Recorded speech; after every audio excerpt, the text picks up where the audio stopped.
Pave cohort, it is Saturday, which means it is time for Pilum Teaches DCS, a segment where I get into DCS and do a little bit of teaching, flying, explaining, covering a myriad of topics such as weapons history, employment, and how to actually use some of these things in DCS. And today we're going to be going up again with our friend the F-4 Phantom II, and we're going to be working with the Pave Spike pod. So we're going to be doing some laser designating today. As a solo pilot. And I will say, before we even begin there with it, that it is far and away easier to use this pod with a human weapon system officer in the back. But we're going to try and do our best with it here today and score a couple hits with it. We're also going to be using the Walleye, in this case the Walleye 2. So we've got a good handful of things that we're going to be getting up to today.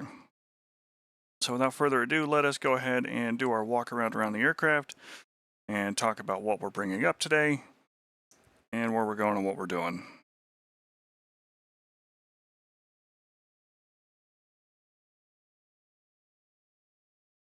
Alright, so we have our fight right here, the F-4 Phantom. Starting from the outer pylons as always and working our way inboard, we have a GPU-10. This is mirrored on the other side. 2,000-pound laser-guided bomb. Up front on the inboard pylon, we have a Walleye 2 Fat Albert variant, which is also a 2,000 power bomb, or 2,000 pound bomb. It is not powered. This is a glide weapon and uses electro-optical guidance instead of a laser to find its target. On the center line, we have a fuel tank, as we're going to be up and kind of looking around here for a minute, so we might need the extended range from the gas. We're carrying 3 Sparrow missiles, in this case Sparrow Foxtrots, as self-defense weapons. And we have the Pave Spike up front in one of the Sparrow recesses. Pave Spike is a very, very old target designator.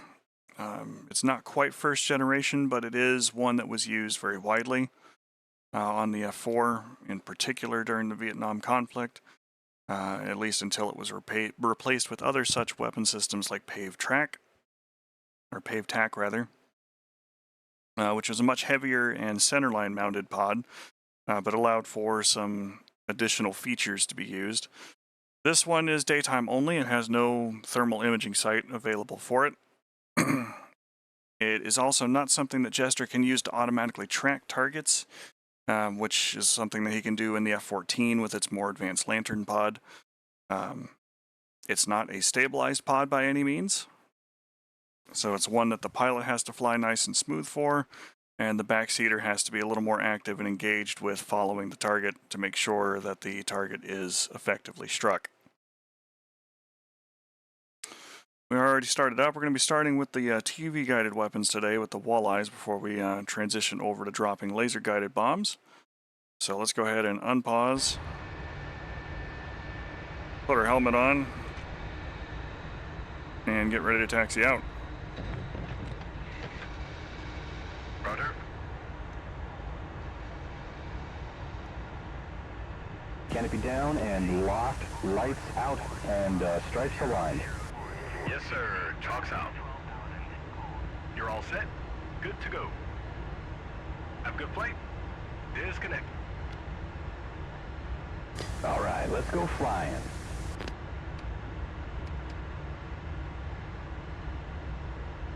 Once we get on the straightaway portions here of our taxi, take a brief moment to go ahead and look over where we're going to be fighting today.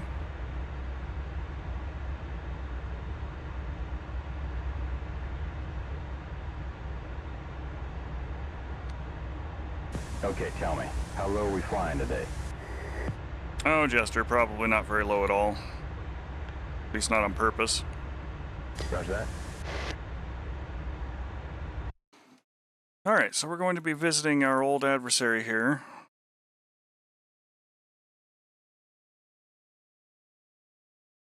In Yucca Pass. We've got a variety of different targets that are available there for us.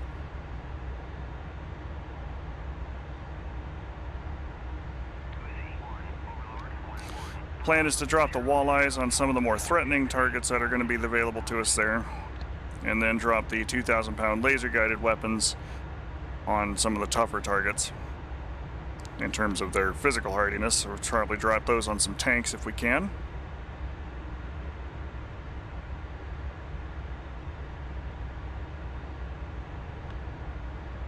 We'll be talking about a handful of different things here, like this gauge here on the far right of the RWR system. That's going to become very important for us, as well as making use of target find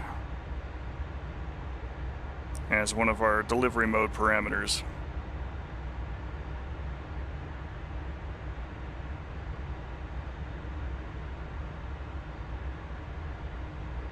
Once we get on our cruise, we'll talk a little bit about electro-optical guidance and laser guidance. Do a little bit of weapons history there for the walleyes and Pave spike that we're using today. Thank you for the resub, Chief. Appreciate it.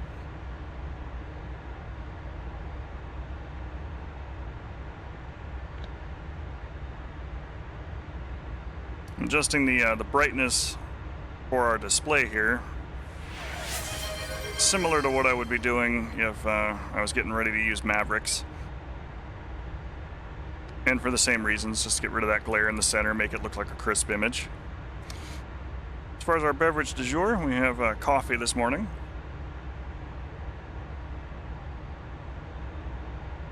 Splash of cream, no sugar.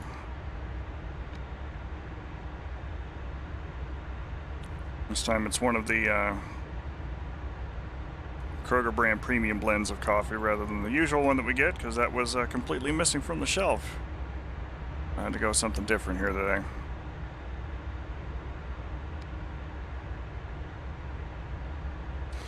As with all electro-optical guided weapons on the F4 Phantom, you do have to have it in TV mode and in direct.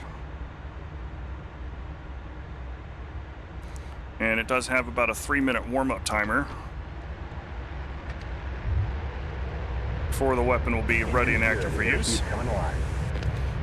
Unlike the Maverick, you don't have to 100 knots. action the front trigger to get it ready to go, as when it is ready, it will simply turn itself on. We're using the full aft stick method here for takeoff. Just trying to keep the nose about 10 degrees up and let the aircraft fly itself away. Gears moving. As with 4,000 pounds of bombs on the wings and a large fuel tank in the center, we are significantly heavier than what we usually do.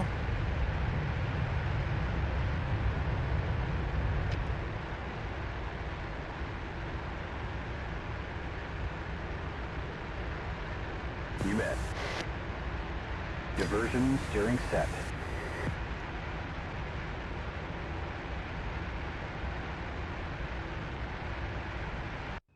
It's important to note too that while we are carrying Fat Alberts there on those inner pylons, that's the only place they can be carried.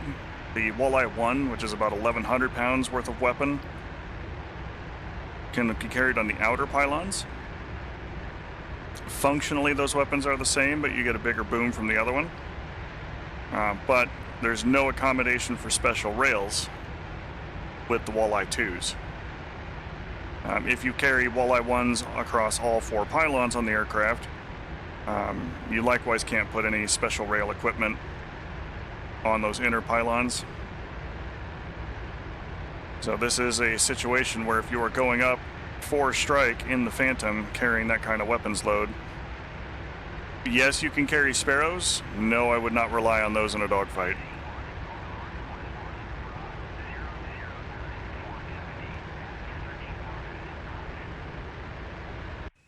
If you're going up for strike, do strike.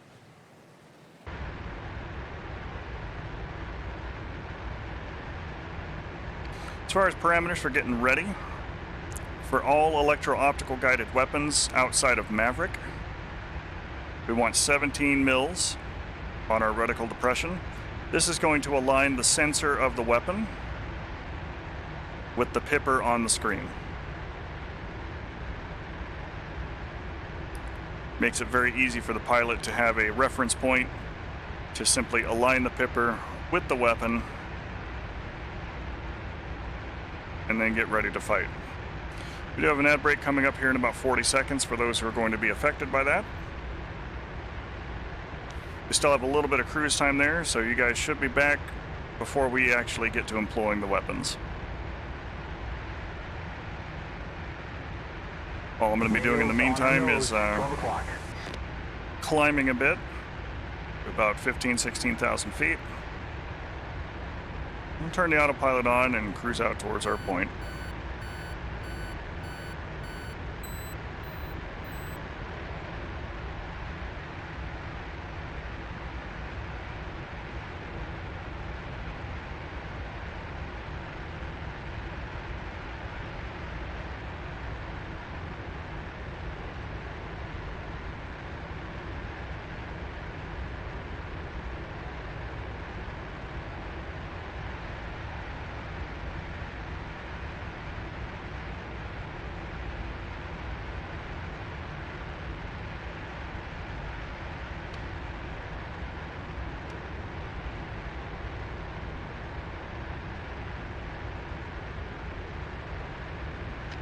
Step off our power here just a little bit. Alright, so electro-optical guided weapons. These are TV guided. Walleye was one of the very first successful TV guided weapons to use this kind of guidance method, and was used to hit particularly difficult targets. It was one of the first weapons that was designed with limiting collateral damage in mind. Fat Albert was kind of a carry-on from that to try and attack heavy span or large span bridges, reinforced structures. There are variants of it that could be nuclear tip equipped, which we don't use in DCS. These are all conventional bombs that we have. But basically what this does is it allows the pilot to select a designated point on the ground, and the TV camera will, if the contrast is good, image that well and go, yep, I see what it is you want me to attack, and it will fly, and as long as it can continue to see the target, it will provide all of its own corrective steering actions to continue to guide to that target. While it's an unpowered weapon, you can get upwards of about 10 nautical miles of range out of it. It is a fire and forget system. So as soon as you designate a target with the walleye and let the walleye go, it is on its own. It no longer needs input from you. There are similar weapons in the GB-8 Hobos that also uses television guidance to go ahead and track and attack its target. And some descendants of walleye include weapon systems like early model Mavericks, which fixed a rocket motor onto a TV guided package like this and actually became a true missile rather than just a guided bomb. Morning there, Monkey Man. And GBU-15, which used a TV guided system on the end of its 2,000-pound weapon, which we would have seen in the F-15E Strike Eagle, and it's sad that we don't get that right now. The Walleye 2 that I'm carrying here is a 2,000-pound class weapon. It's a big one. The smaller Walleye 1 is about 1,100 pounds total, and I want to say it's 600-ish pounds worth of explosive in Walleye 1, and about double that for Walleye 2. And yeah, Chief was getting to the next trick there for it. Walleye 2 was one of the first weapons that had a man-in-the-loop mode to allow pilots with data link pods to steer the weapon to a new target if the first target was either undesirable or the guidance wasn't quite perfect. We don't have that capability with the F-4, at least in the current variant, as we also don't have a data link pod. But F-18A Hornets were able to employ the weapon during Gulf War I and use those kinds of pods to do that kind of work. And I believe the current Hornet in DCS allows you to do that with its walleyes as well. You can actually slew its seeker head around to look, rather than pointing the whole damn nose of the aircraft at the target.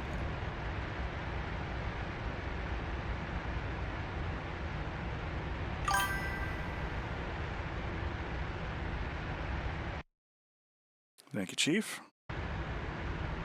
Alright, so we're about 13 miles out from the target. So we are going to go ahead and offset here just a little bit. Yeah, DMOS is going to be a trip. I'm looking forward to that.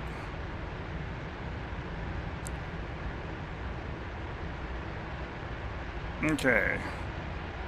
So I had to fang the sight just a little bit because we're not up here shooting shrikes or anything else today. We're doing this. So some of the SAM systems that are there normally are not present today. We're going to go ahead and roll into the area. We'll put our pipper over the top of the target.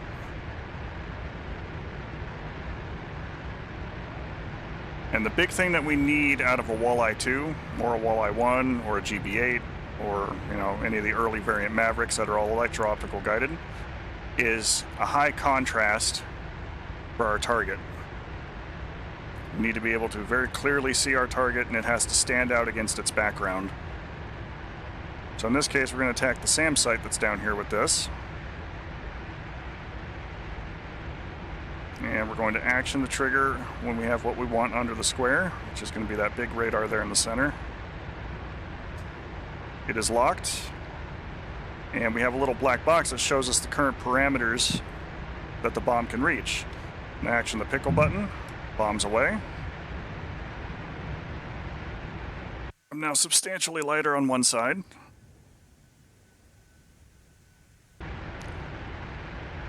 Just going to get myself a little more safe here.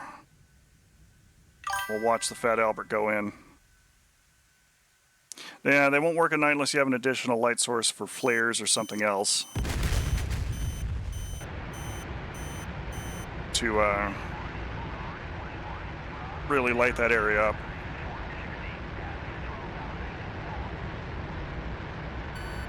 Alright, we're going to attack the Shoka group that's down there with our next bomb. And then we'll talk about the Pave spike, bindings that we need to be able to use it, and we'll drop our laser guided bombs down there.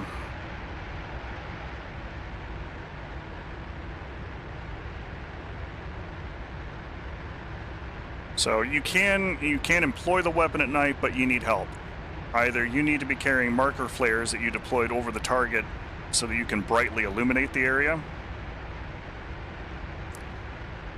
enough that you can get a contrast lock, or have somebody else fly down and mark the area with marker flares or marker rockets or things like that and be quick. The other problem that you have with it is that you have to have that target illuminated the entire time that the bomb is in motion. Oh, I like the new burst effects from this last patch.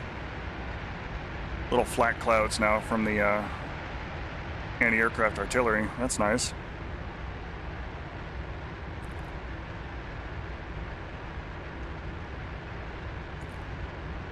Because that's the trick, is that the TV sensor on the nose has to be able to see the target all the way down to the ground, otherwise it's going to lose track of where it's at and miss.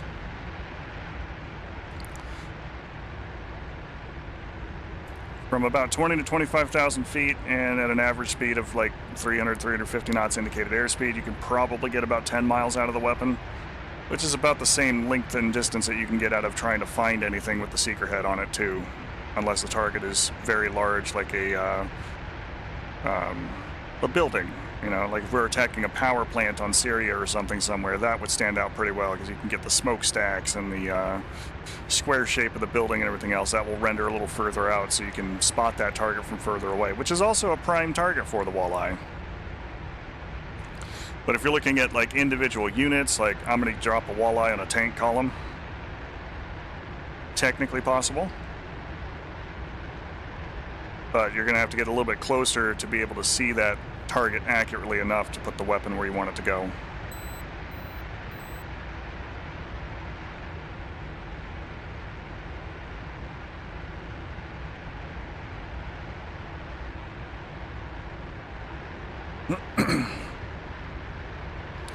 Hobos is about the same. It's also a 2,000 pound class weapon. It's basically a Mark 84 that they put a TV guidance kit and some fins on. Mostly because the Air Force and the Navy at the time, and to a lesser extent now, really doesn't like sharing things. Walleye was primarily a Navy-led concept that was seeing service everywhere as people went, yeah, it's a good bomb, let's use it. Where Hobos was a Air Force-led concept. Walleye gets you better range. Otherwise, Hobos is like dropping a guided Mark 84 on top of a target, which has its own rewards. But the shorter fins on it and everything else and the strakes really kind of don't give it the same distance that's possible out of a Fat Albert.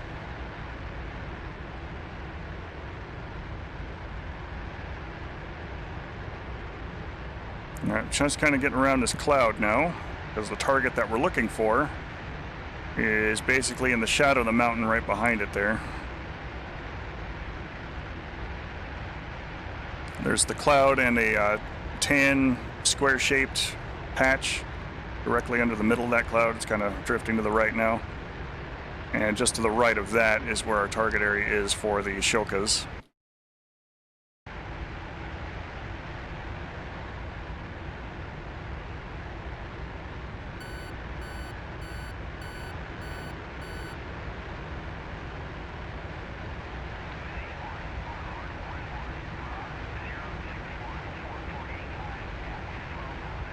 That's probably good enough.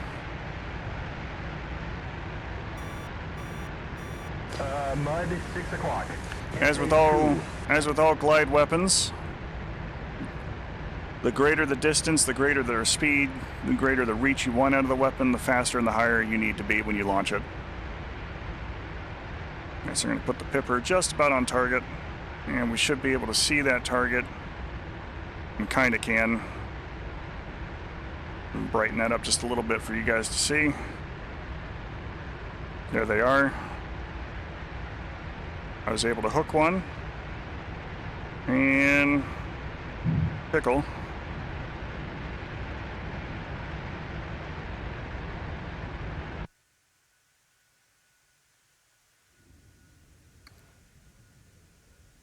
The little propeller spinning there on the back of the weapon is actually providing the electrical power for the TV camera to operate and the fins to do their work.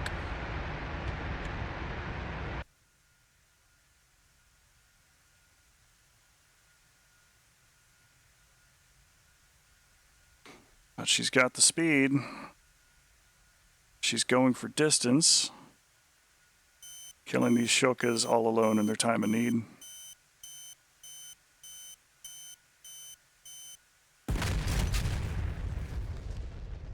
Landed right on that BMP Terminator.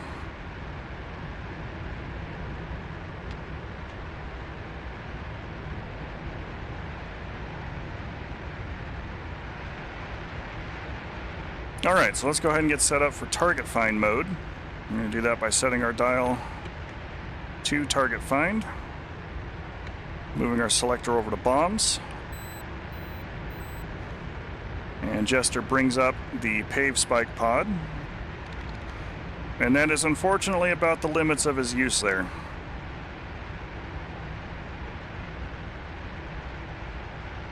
So there's going to be some other bindings that we need to do, and we're going to talk about those right now. Let's go to Adjust Controls.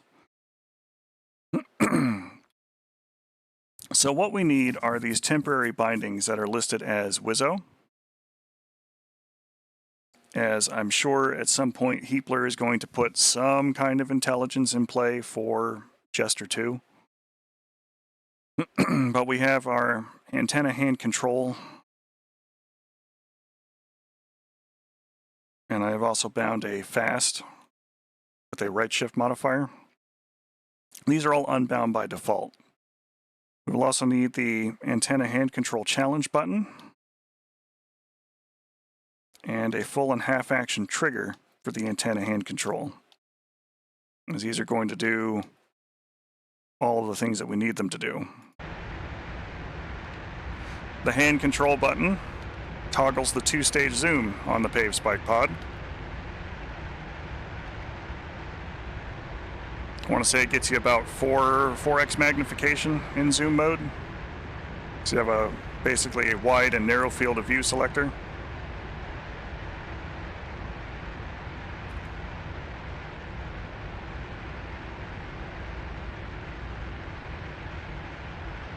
The half action on the trigger will reset the pod. And you have to do half action to full action, so you press half action first, and then full action to engage the laser on the target. You'll know the laser's on because you'll have the bomb fall line be solid.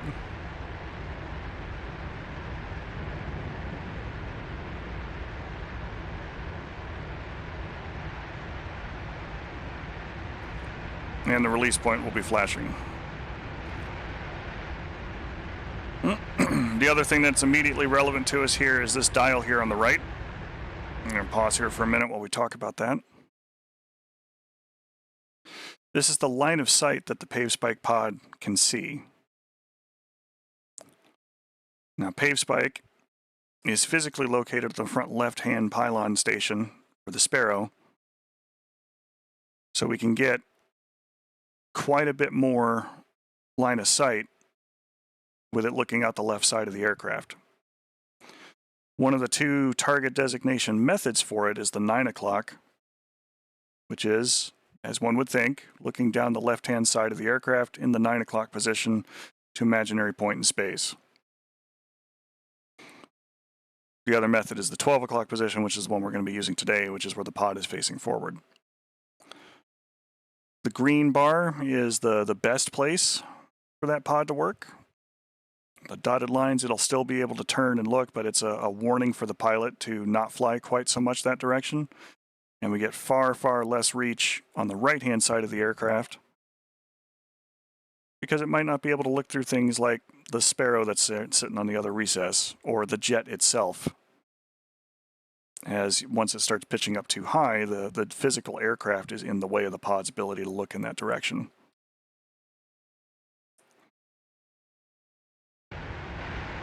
Taking a minute to jump into the back seat. Some things that you may need to set, especially if you're budding lasing for somebody else, is the laser code, which is located up here on the right-hand side of the aircraft by your right knee and above the inertial navigation system for the aircraft. Each of these buttons here corresponds to the number above. We're currently on laser code 1688, which is the default laser code for just about everybody.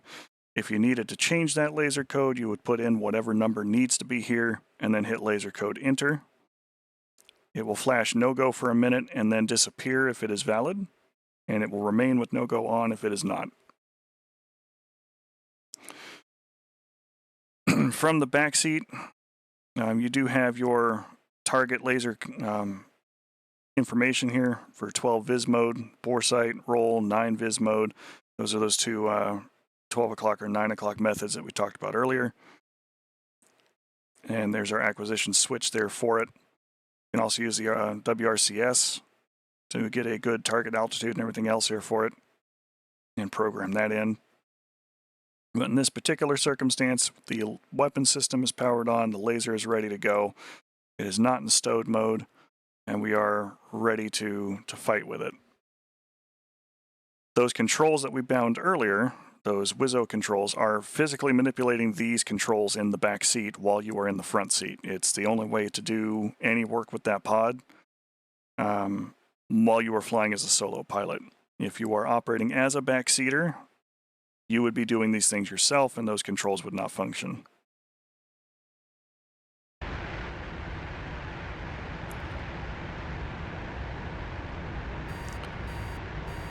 As a general rule, speaking from my own experience, it is far and away easier to buddy laze for somebody else with the Pave Spike rather than try and employ the weapons yourself. As some of the advantages of dropping a laser-guided weapon really disappear when you have to try and keep yourself in parameters for the whole bomb flight. And if it's safe enough for you to be able to drop the laser-guided weapon yourself, it's probably safe enough for you to have used another bomb instead to get the job done. Something that's, simpler and not as guided. But for today, we're going to be starting with the tanks that are located on this gray patch, just to the right of that brown patch, and our current fires that we got going on. Let's go ahead and see if we can spot them.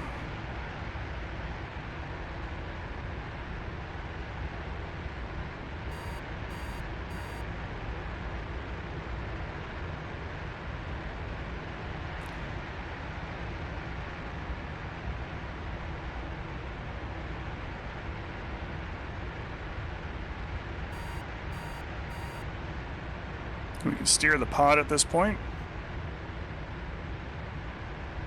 I'm actually going to go for the Sparka battery, I think, because that's a little easier for us to see and deal with.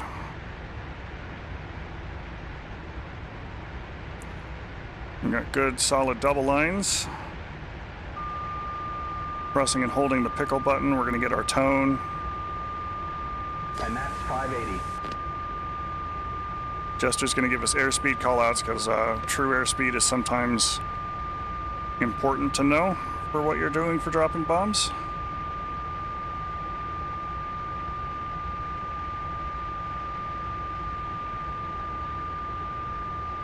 I'm just going to keep holding the button until it comes off the jet. Bomb fall line's getting closer.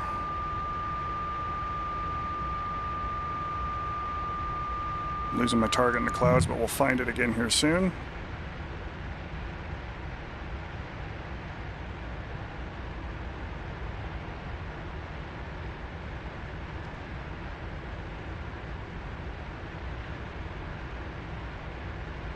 And I am fighting with the pod while trying to fly the jet because it does not latch, does not capture.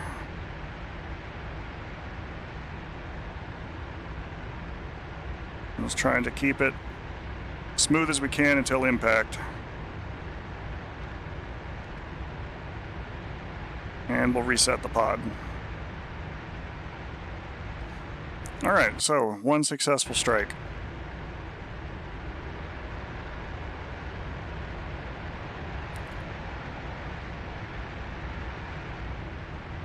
But yes, unlike more modern aircraft with more modern pods, it does not area track. It does not find a spot and go, yep, I'm going to keep looking right here in this place. This is good. Let's keep doing the thing. Doesn't do any of that. This is bare bones, first gen, fly by the seat of your woolen underwear sort of flying that you got to do with it.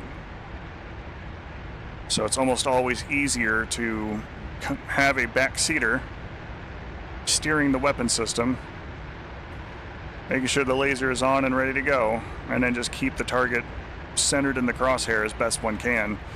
So pilot flies as smooth as they can, backseater keeps the aim as steady as they can.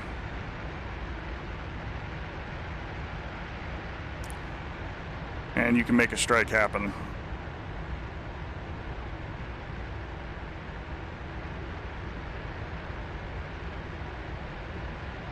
I have used Jester to give him a contextual command to try and target the designated spot, and he'll keep the pod on the target, but he won't actually action the damn laser. Like either I'm fumbling my own Jester contextual commands there for that, or in some ways he just doesn't have one that works, because anytime you half action the trigger, 2 o'clock, 9 miles. it resets the targeting pod.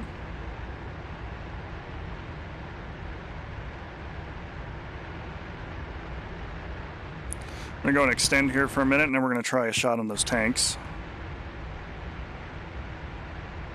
Sparkas were just a lot easier for me to see, which is why we went for them first.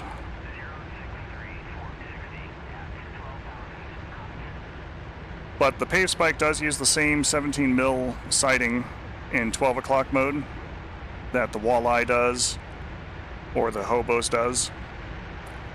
So that is a very fast way for you, the pilot, to work with your Wizzo and go, I'm pointing right at it, man, and have the Wizzo try and identify the target from that point.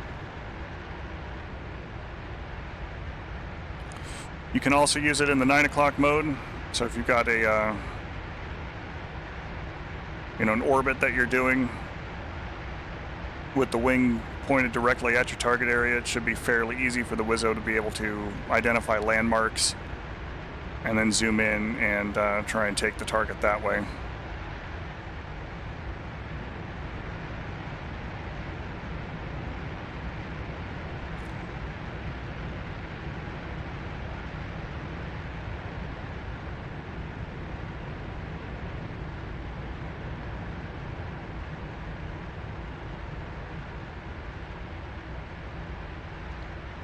All right, we're zooming in.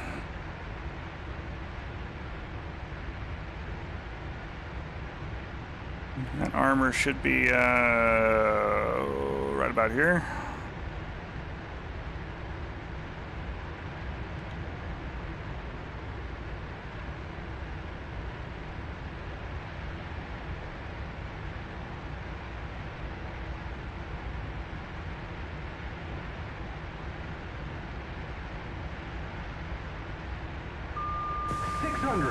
Flash! Ah, yeah! 590 knots, man. We're blazing. Bombs off the wing. Gonna try and keep guiding it.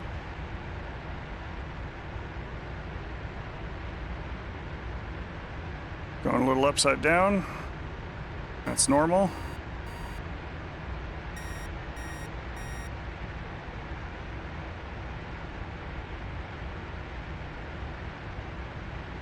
And I don't think we hit our target. I think we might have dropped a little too far up, and so it never saw the laser on the way down. That's okay though. We're gonna go land at Creech. We'll pick up more bombs.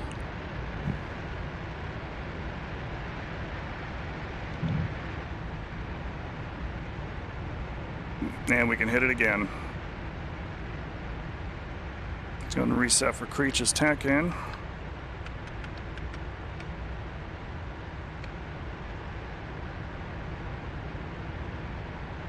And we'll cruise home.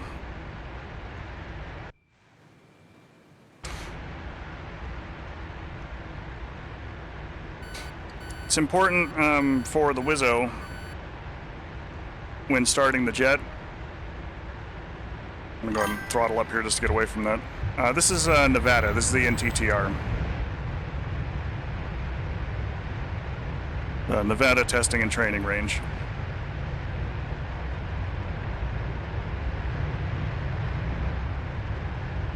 Probably one of the oldest maps for DCS now outside of Caucasus, but it is home.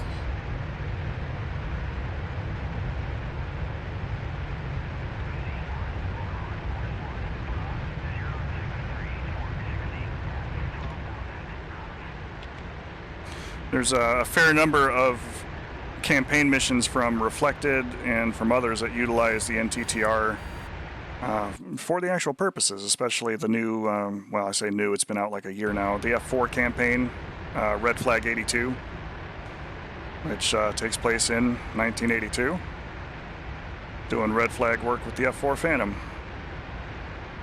in the actual training range, which is kind of a nice bit of realism there for it. I know Fear the Bones uses it for a little bit too. Or no, maybe Fear the Bones doesn't. It's Speed and Angels I was thinking of. Speed and Angels, he makes use of the testing training range.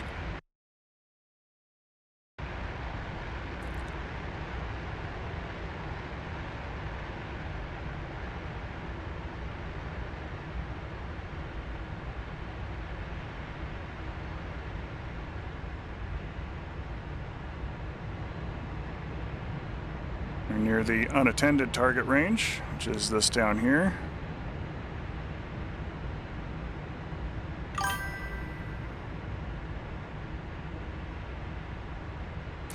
Germany is quite possibly my favorite map to fly on right now, especially the big Cold War vibe, you know, since it's divided Germany pre-1990 reunification.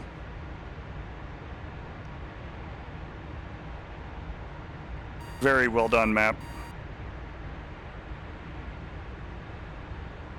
Still has a little bit of water up in northern Germany where you can do some carrier-based operations from if you don't mind flying.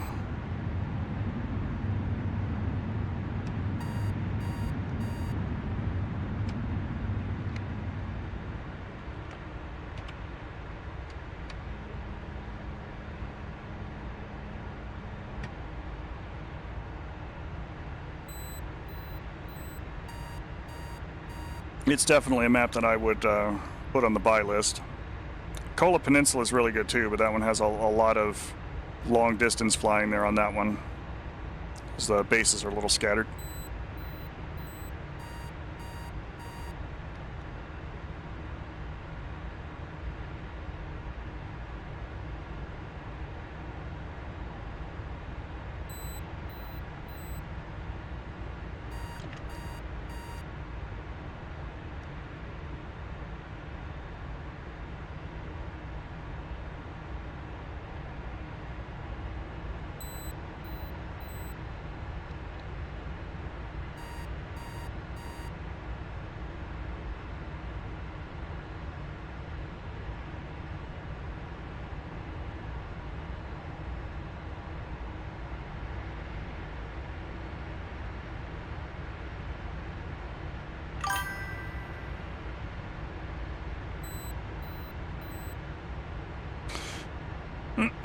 There are things that I like about Cola, which I might have to catch you after the ad break for.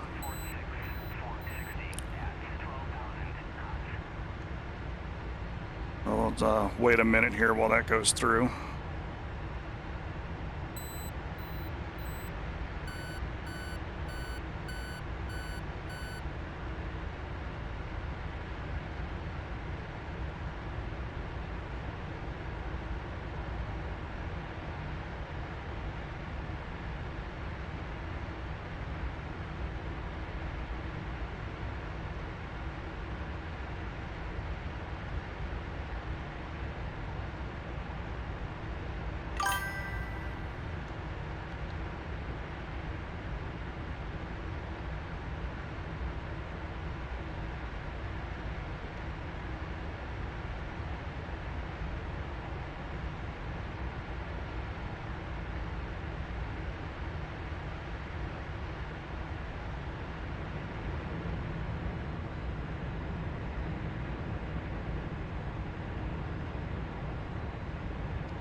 Okay, welcome back. So one of the things that I like about Cola is the extreme northern latitude plays hell on Magvar for the jets that actually use it and calculate it, which is kind of nice.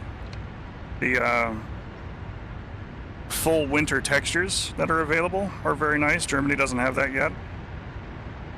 It does make the map obscenely huge, because you're basically downloading 2 copies of the map.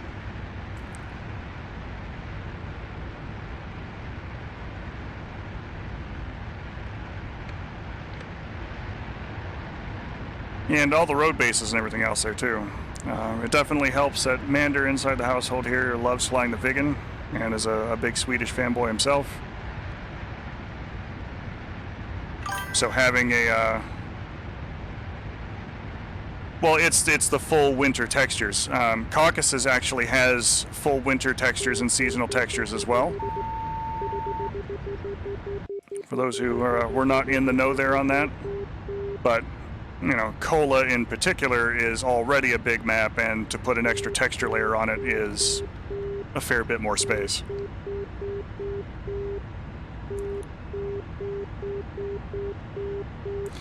But depending upon what time of day and year and everything else you set it in, you also get the, you know, 4 or 5 months worth of total darkness and 4 or 5 months worth of total daylight, even at midnight, where the sun's just kind of low on the horizon.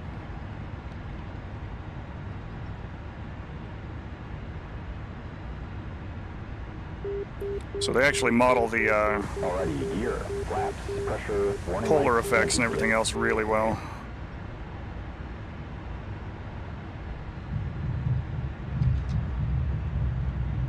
Get back onto the runway here a little bit.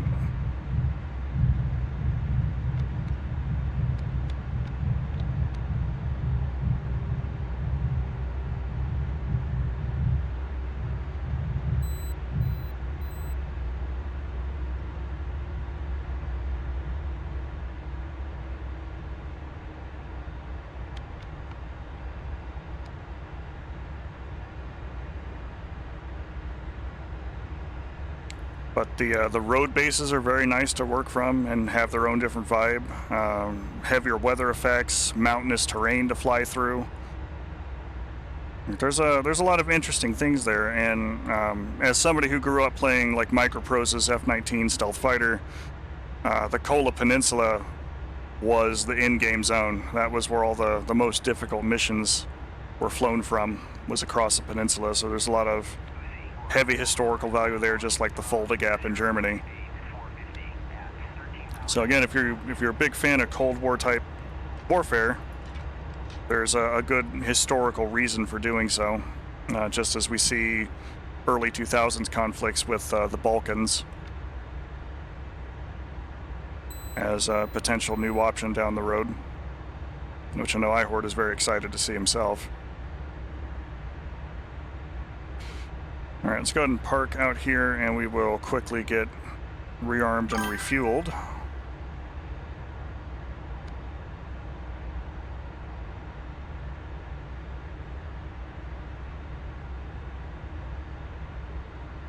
The other thing that I was really happy for when Kola Peninsula came out is that I had a green map that wasn't Marianas.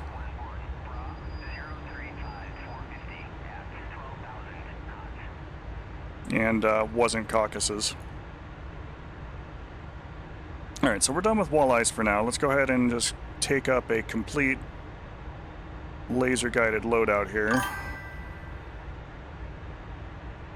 And for the giggles, we'll go ahead and take some Sidewinders up, since we can use the special rails to carry GBU-12s in pairs. And we'll go ahead and retain the GBU-10s and a fuel tank in the center line. That should all be fine. Request refueling. Request rearming. Copy.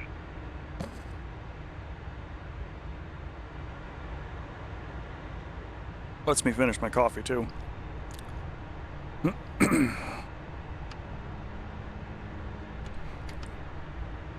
Put a chair back down. Turn our lights out. Get ready for the Meteor soundtrack later on.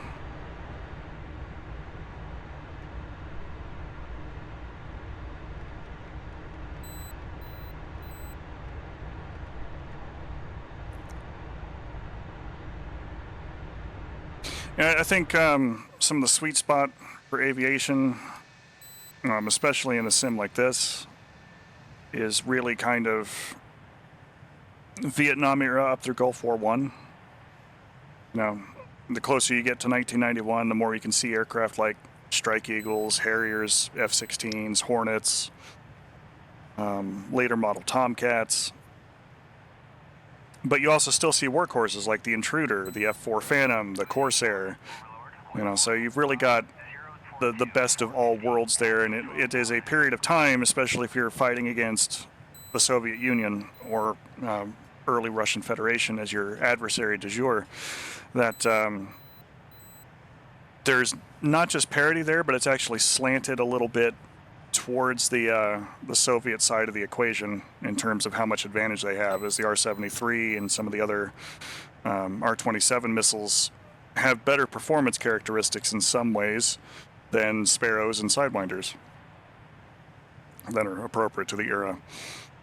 But it's not so overwhelming that, you will lose the fight. You just have to fight a little more smartly because you don't have AMRAAM to fall back on or similar. The only active radar-guided missile you would have available on any platform would be the Phoenix, and that's not the best weapon to employ against a fighter-sized target. Or at low altitude. It's just too big. It hemorrhages speed too much.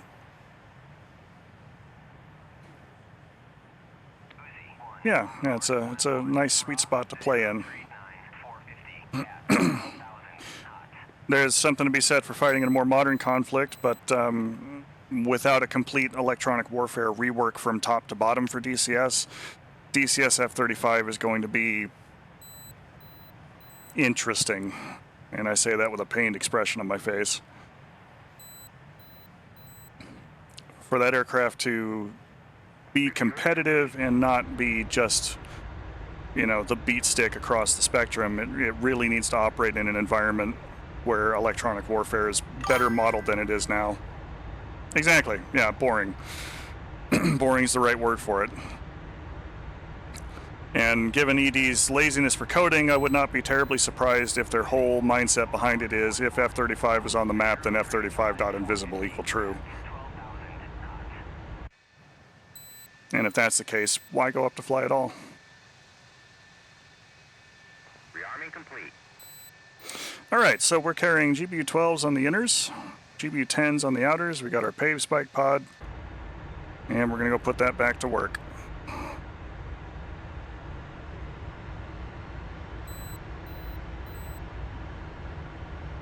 I think we'll start with the heavy bombs first, just to get them off the jet.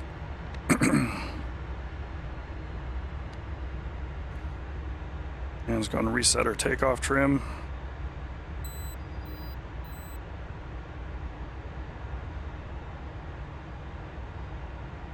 And we'll taxi around Creech a little bit and set off for our next target area.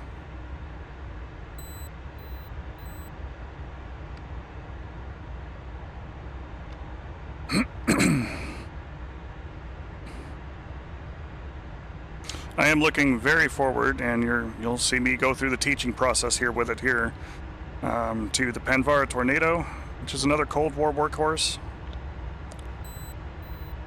I got to put hands on one a few years ago when we went to Pima, Arizona, to the Air and Space Museum that's there. They have some that are out on display in German liveries.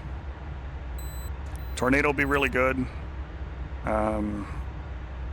A6 Intruder, when I get a flyable version of those, that's going to be hot.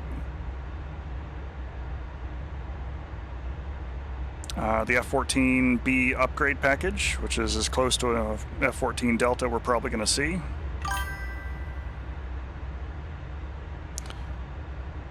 Eurofighter should be all right. It's a little too close, I think, to modern jets for me to get super excited about it at the moment, but I know Trigger's going to love flying it, and I'll fly it with Trigger. Rafale I'm not all that excited for, because that's just Eurofighter but French.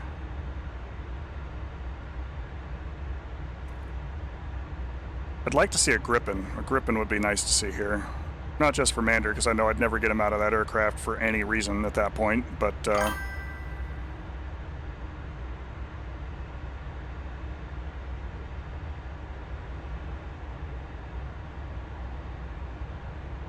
Gripen would be nice to see. Could see a lot of work for that, especially if they're putting all the other Eurobirds in there too. I believe it will, and I do a lot of strike work with Fenrir in addition to the air-to-air role, so it'll probably be one I pick up. I can do French things with Chief.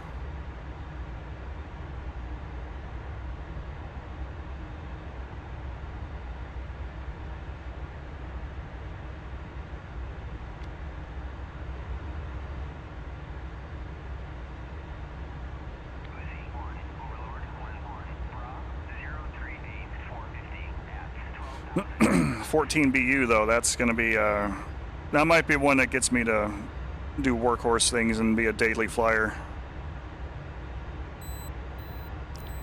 A lot of love there for the upgrade package for that, and the Sparrowhawk air-to-air system, and a lot of good things. But we're doing Phantom things now, so let's get back to it.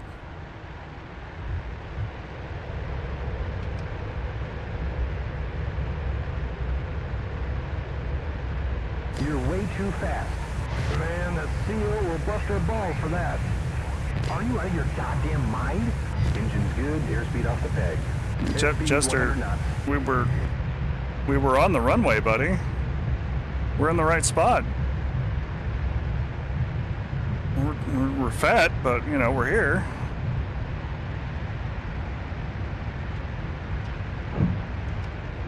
All right, I got nails, 8 o'clock.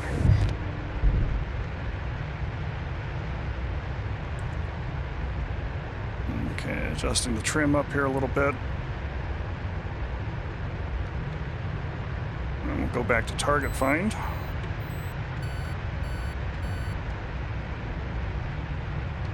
And she should set our pod up again there for us. There he goes.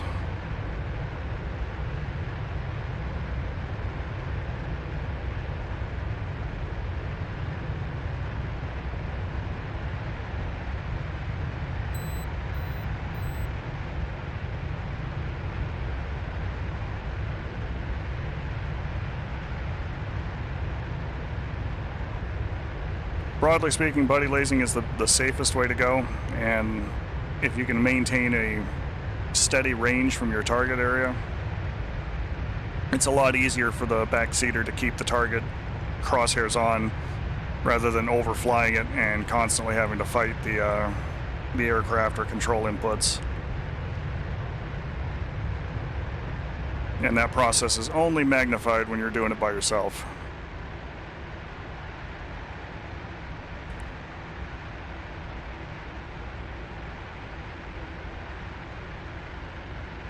If I were to be doing this as a buddy lasing objective, rather than drop these in target find, I would drop them in direct. And in direct mode, unless I can, confirm wholeheartedly I know exactly what the target is and where it's at and all that, 5 to 6 nautical miles is about the most distance you can reasonably and reliably expect. And you want to make sure that the bomb falls into the seeker path of the laser. There's only a 17-degree wide cone that the bomb can see to try and figure out where the laser is, and then guide to it. This patch came out with some proportional guidance changes for the GBU-24 as far in terms of the fin movement goes. I'd like to see those changes also happen to the earlier teen series for the GBUs, because they use a different style of guidance called Bang Bang, in which these little fins, get you a better close-up there, those little fins on the front and back of the bomb, once deployed, will fully deflect one direction or the other. Well, the back ones don't, they're just kind of fixed. They're fixed strakes, but the front ones that are doing the steering 2 o'clock, 3 o'clock. will fully deflect one way or the other, so it kind of wobbles up and down over the glide path to get to the target. That was a cheaper system to put to use than proportional guidance like we use on GBU-24, where the fins will partially deflect to guide more evenly and waste less energy.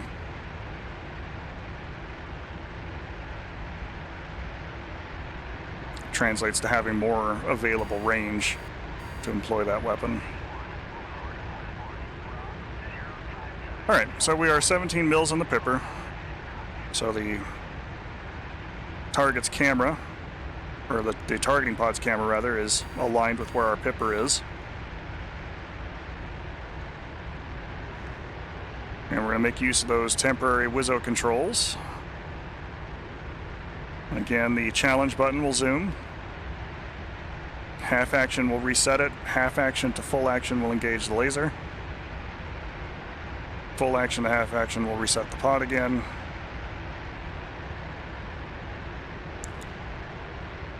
And all of those controls need to be bound somewhere. And unless you've got two-stage triggers there somewhere, those are probably all going to have to be bound to separate buttons.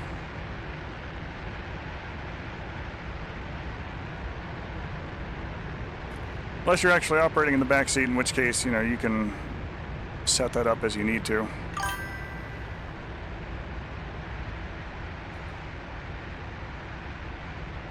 Alright, so GBU-10 number 1 is going to go after the fire can battery. That should be located right about there.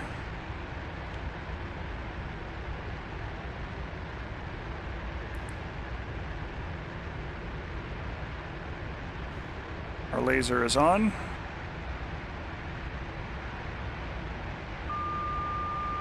Showing 570. There's 570. I'm going to give us a slight dive 580. so that the bomb will find the laser as soon as it comes off the jet. 570 knots.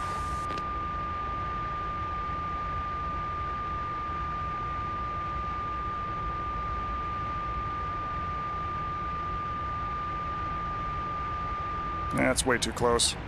Cancel that.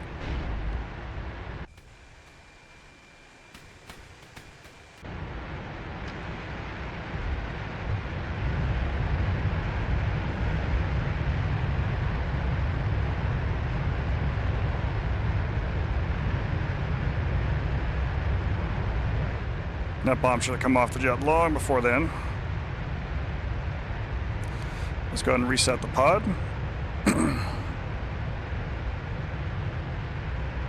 We'll get a little bit more altitude, see if we can just do a steady drop onto the target area.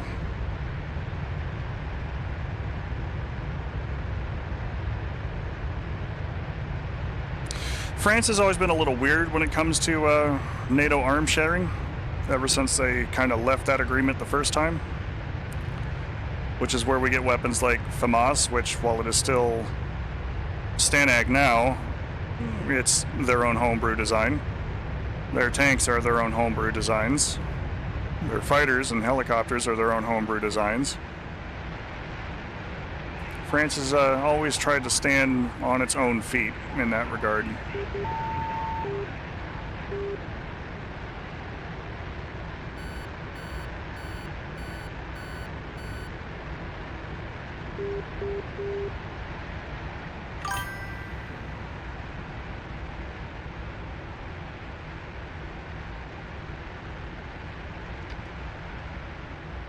Okay, let's try this again. Zoom in on our target area.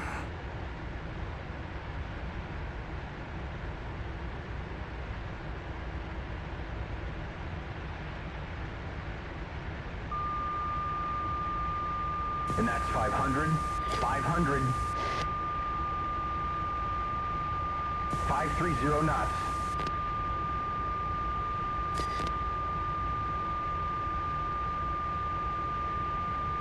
Speed is 550. Good chunk. Lasers on.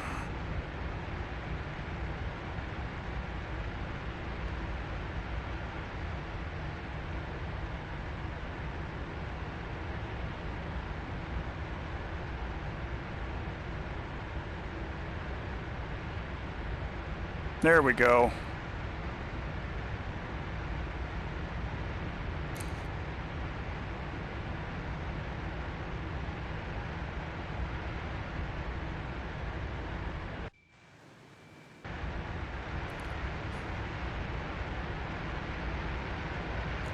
I believe it uses a very similar system to dive toss mode, where you want to action the pickle button while you're pointed at the target or close to the target.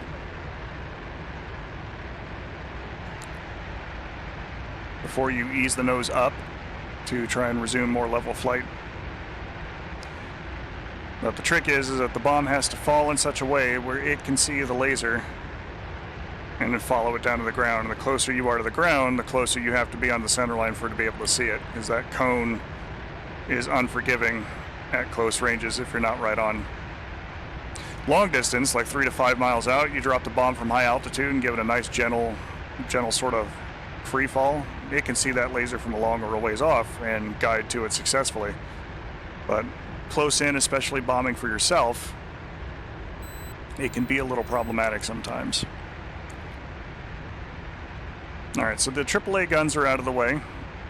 Let's go ahead and try and hit the tanks that we were thinking about earlier, which are on this little gray pad here to the left.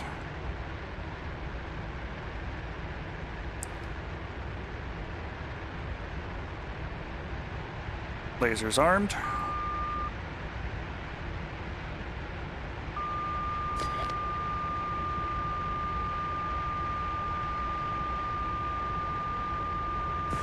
Knots. Bombs away.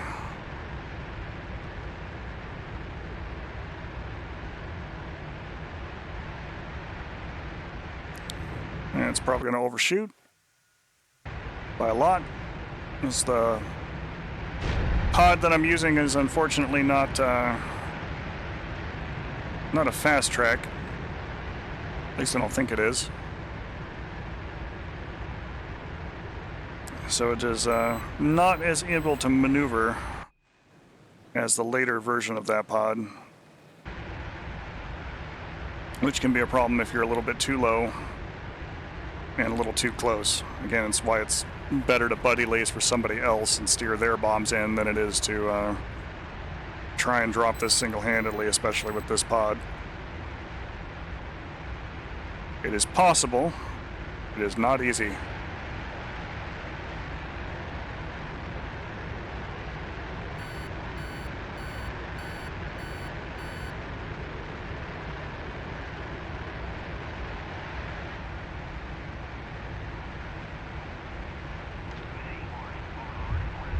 A little bit of speed here as we come around the corner.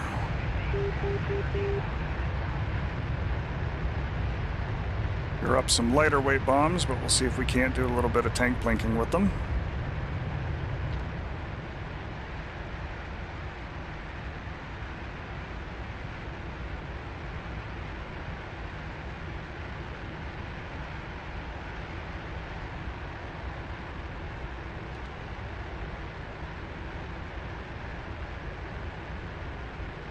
Looks like a vehicle out there by himself.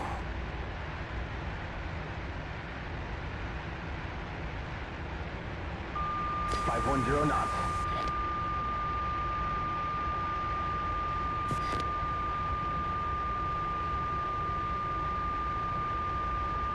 .560.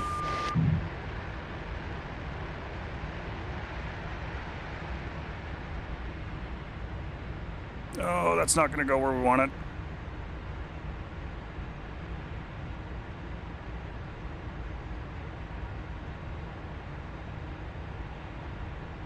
Yeah, it's already hit.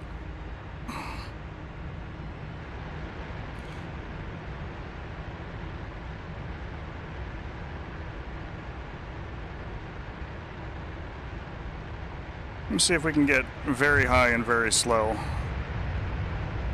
so that we have more time to watch that fall.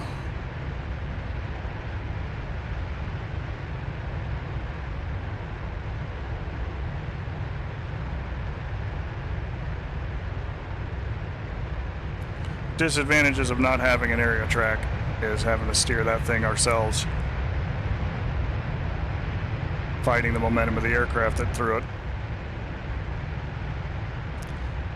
I'm so used to right-hand turns that I keep making the wrong turn off the target area to keep the pod in good parameters.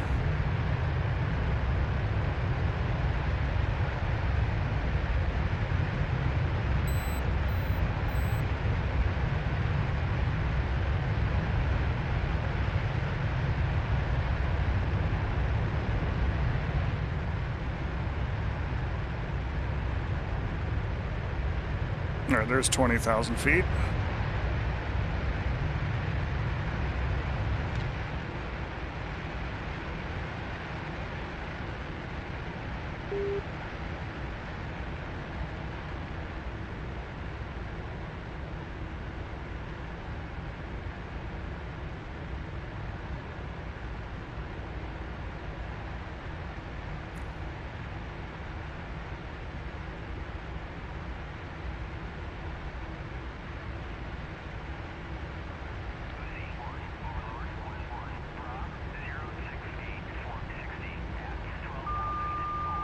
Hitting 530.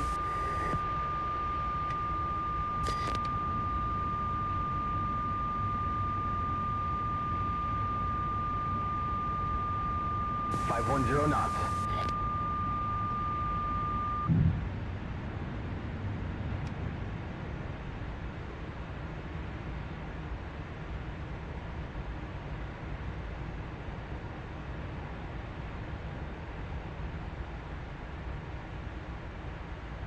You know, we hit an MTLB with that one.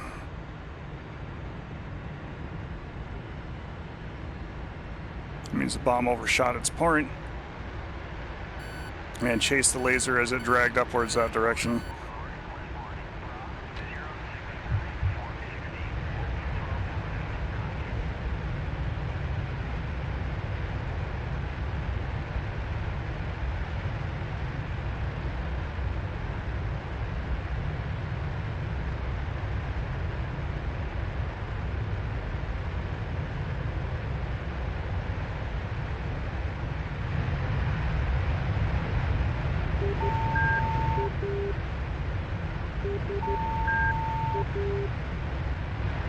No, sweetheart, we're slow. You don't like that. Lead sled wants to go fast.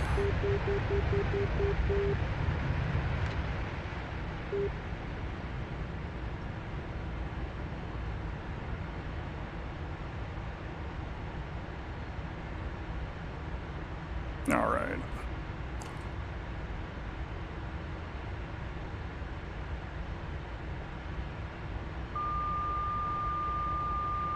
Speed 390. Speed 410. 420 knots.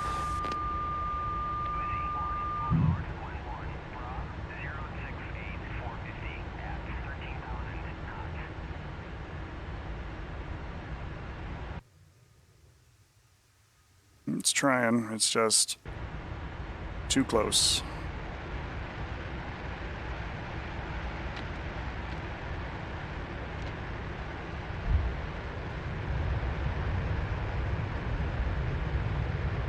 Too close and moving too fast for the pod to be able to follow where I'm steering it.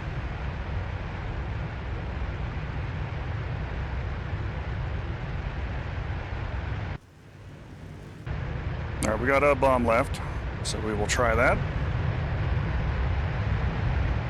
We are hitting other unintended targets. Again, this is easiest steering bombs for somebody else using this particular pod.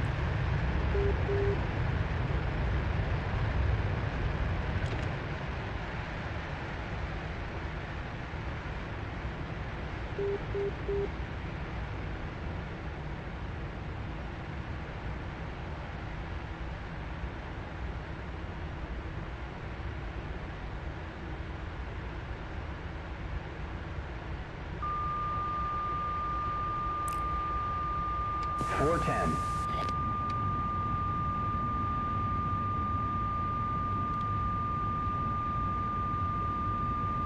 .400 knots.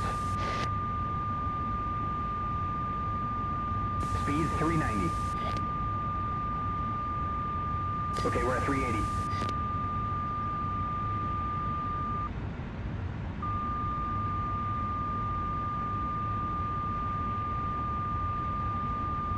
That's not going to do it.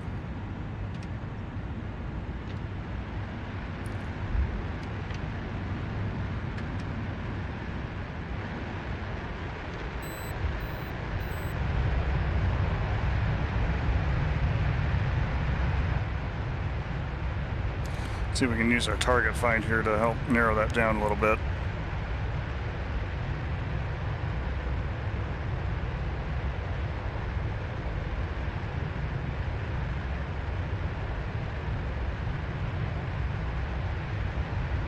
So our target's altitude. Approximately 4,000 feet.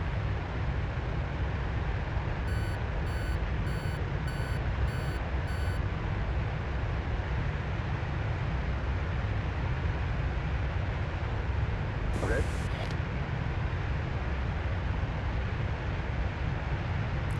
This could be a situation where if I just used the bombing computer, similar to using the Shrike in WRCS mode, then I need to tell Jester certain parameters.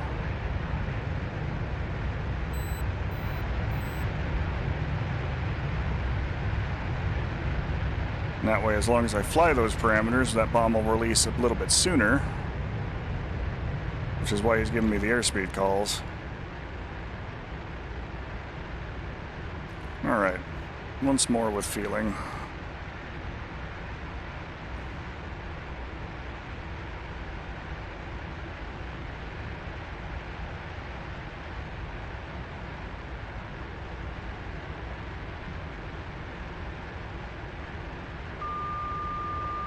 We're fast at 590.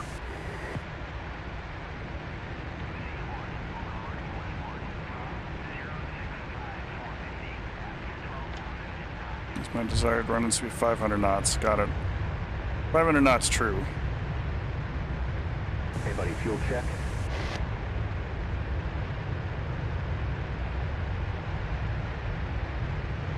Our true airspeed dial is over there. A lot easier in the back seat to watch the true airspeed dial as well, which is why Jester's reading that off for me.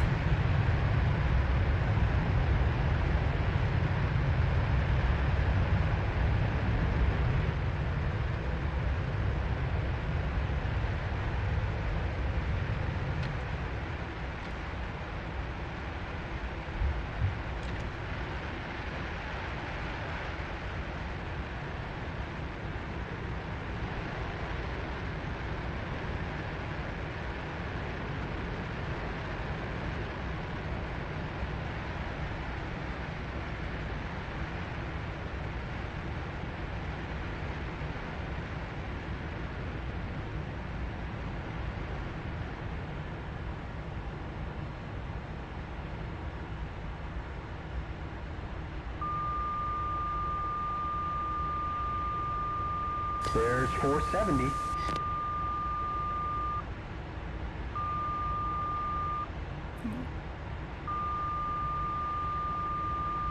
Oh, come on, Jester, what are we doing? Why did the pod do weird things?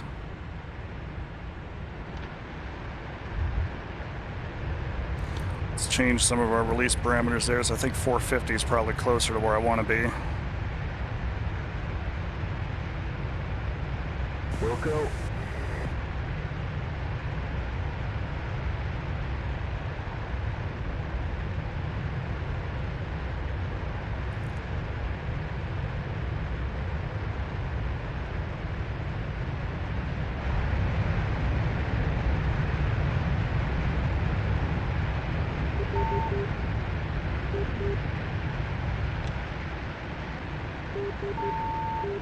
All right.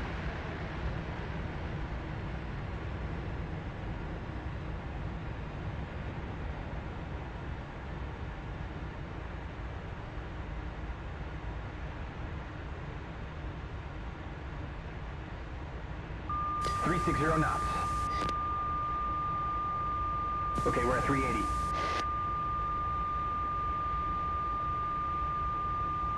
There's 410. 420. Bombs off the jet.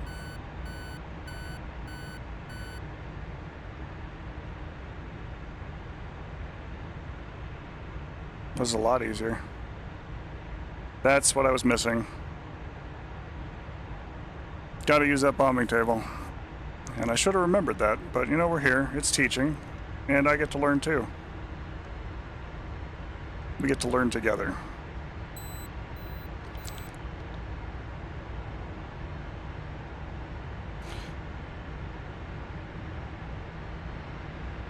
Alright, so to review, using the pod solo up front. First things first, we want to make sure that the pip reticle is set to 17 mils, which is useful for all of the electrical optical guided weapons except for Maverick that uses 45.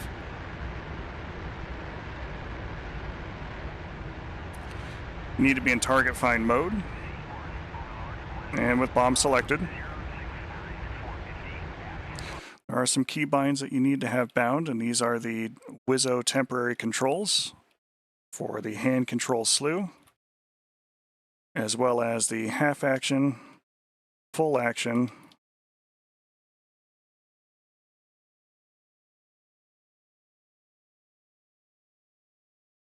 and the hand control challenge button, those three.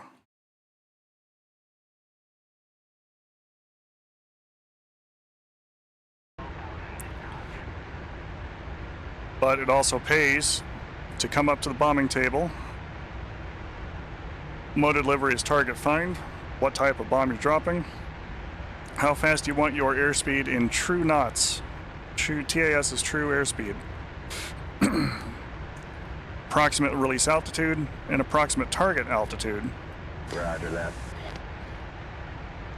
Do all of those things, and you should have an easier time letting the bomb go far enough away that you can actually safely track it with the pod.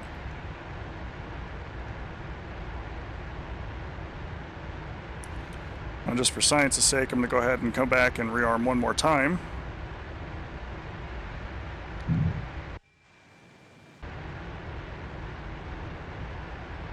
give it another go. Just to see if we can make ourselves a bit more consistent. But just as we were using the WRCS loft mode for Shrike the other day, killing the SA-6 site, it's important to know your target's altitude to the nearest 10 feet so that Jester can properly program the limited analog computer that's in the back seat so that you release the bombs in all the right positions and get it close enough to the target that it can guide or be guided. We also looked at the Walleye 2. Yes, the bombing computer came with the F-4. That is accessible by default by right control Bravo. And you got all kinds of different modes in there that you can utilize.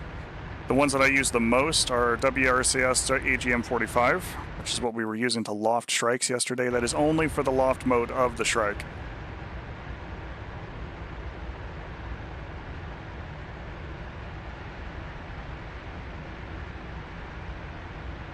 Target find, we're going to be using anything with the targeting pod now, because that's just easier. You can use it for direct and for DT, but I've not really found DT as helpful, but it is possible.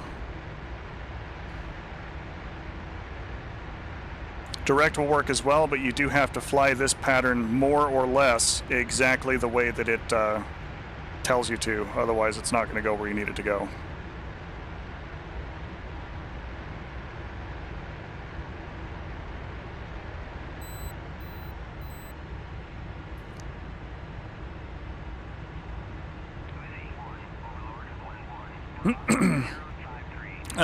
Yeah, mostly iron bombs there for it. And DT mode utilizes the radar to provide the ranging information. So you can get very accurate and very quick target ranging information to put, you know, a couple bombs here, a couple bombs there, for faster close air support type work.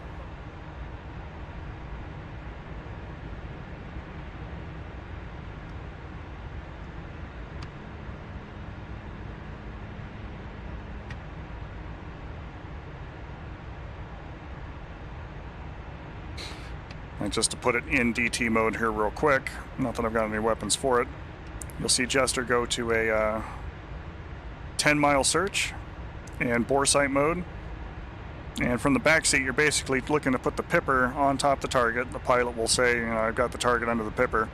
And the Rio will look for the strongest radar return, usually in the middle of that bar, and will capture it as if locking an air-to-air target.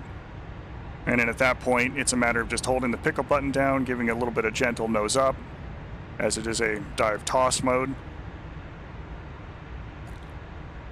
And when all the parameters are good for the release, it will let the bombs go off the jet automatically, and you'll hear the tone disappear and hear the ka-chunk, ka-chunk of bombs coming off the jet.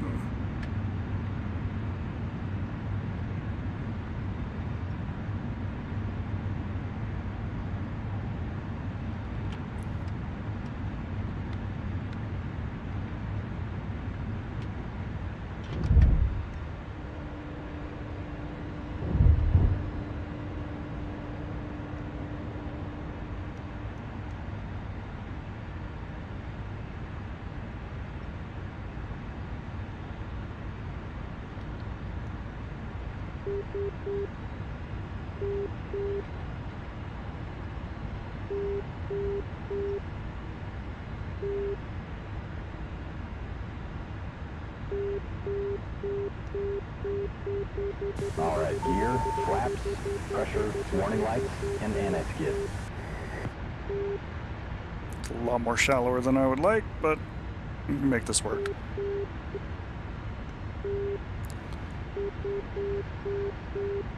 It's like a MiG-21 landing.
Alright, we'll park it about here.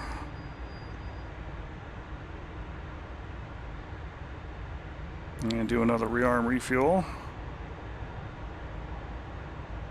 Loadout's putting the work in, so we'll just stay with it. Request refueling. Request rearming. Let's do a quick realignment here in the back seat because we've been flying for an hour and a half. So our INS system might have had some drift associated with it.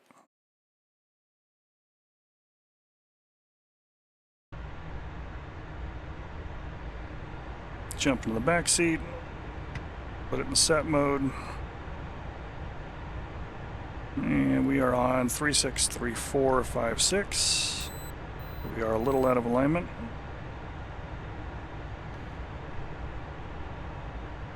We're 63456, about halfway, so we'll go with that. And 11540 west.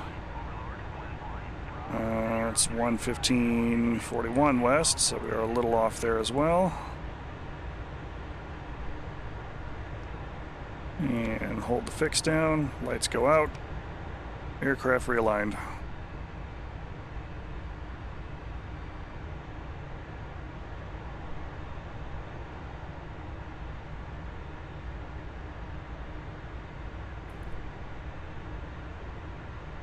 Alright, so in the meantime, 450 seems to be a pretty good spot, so we're going to stay with that. Release a GBU-10. All other parameters are be good. Okay. Tell gesturing close.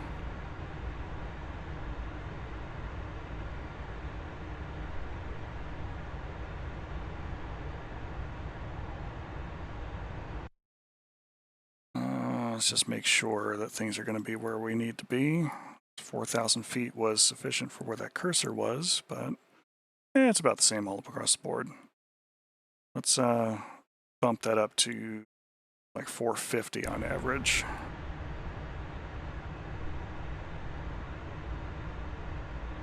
Roger that.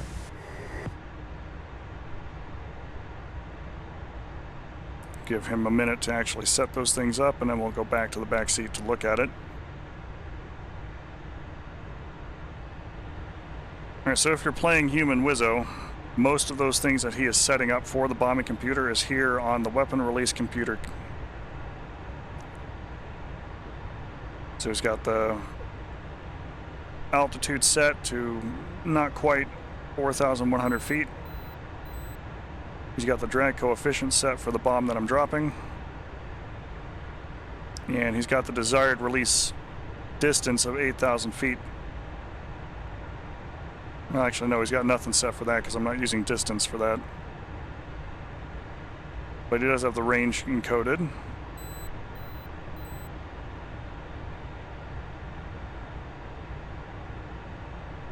And presumably once we actually get set up for it, he'll be in target find.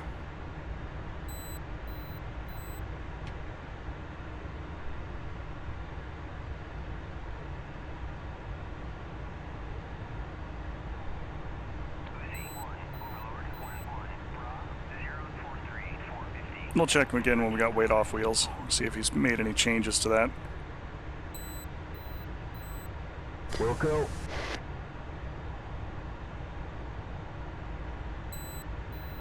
It's that last set of fuel cells that takes forever to get filled.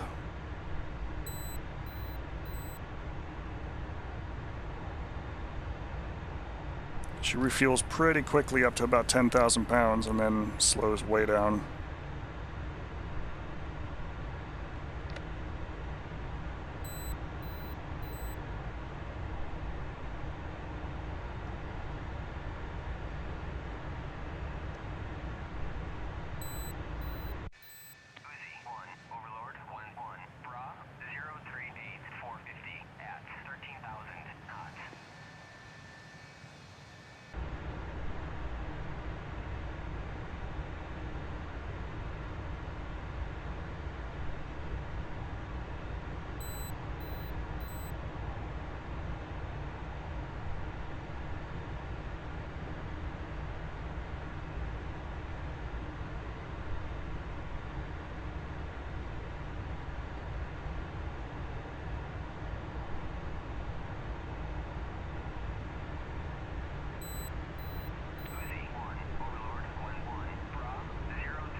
I will say that it is important as well when dropping laser-guided bombs to make sure that your release quantity selector is set to 1.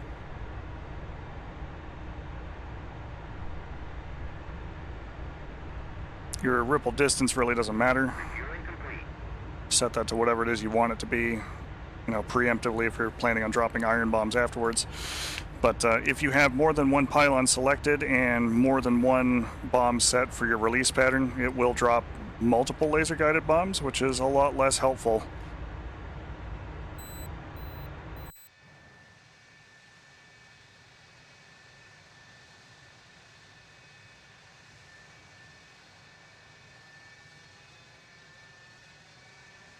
I mean, I guess if you had bombs set on 2 different laser frequencies and had 2 different lasers being fired in the target area, it wouldn't be so bad. But as a general rule, try and make sure that you're only dropping 1 at a time. That way you're not wasting all your ordnance. Or experiencing a truly traumatic emotional event if those 2 bombs collide with one another shortly after leaving the aircraft.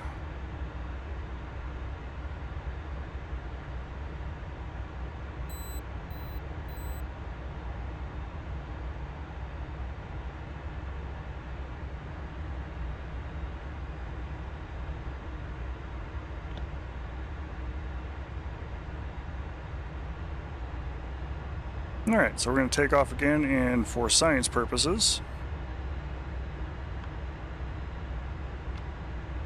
keep making sure that the bombing table is making that a lot easier for us to drop our bombs as an individual aircraft. I still contend that it's better to buddy laze with the F-4. A lot easier of a time to buddy laze for the F-4 than it is to try and fly, fight, and steer all at the same time, especially as a single aircraft with no human backseater trying to get this going. It's possible, but it is a lot of juggling doing it on your own.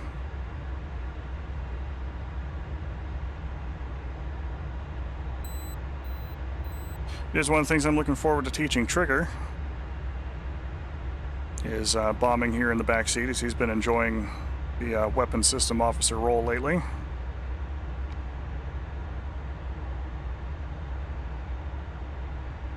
To the surprise of nobody who's used Jester 2.0, he's picking jets out of the sky at a much further distance than our dear friend Jester does. Making full use of combat tree and identifying the bad guys and getting the cursor over the target, manipulating the radar to pick them out.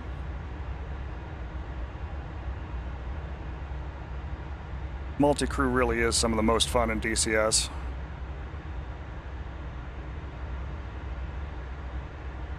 But sometimes it's better to have 2 aircraft up at once, and sometimes you just don't have the people on to jump in and do things with. Alright, takeoff trim is set, flaps are down. There's Thunderbirds, let's roll them up.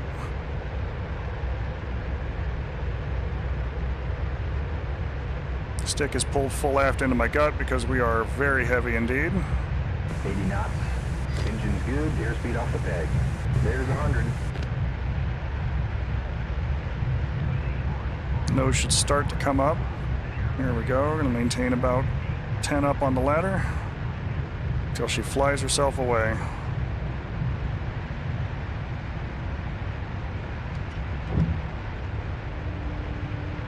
Nails 8 o'clock.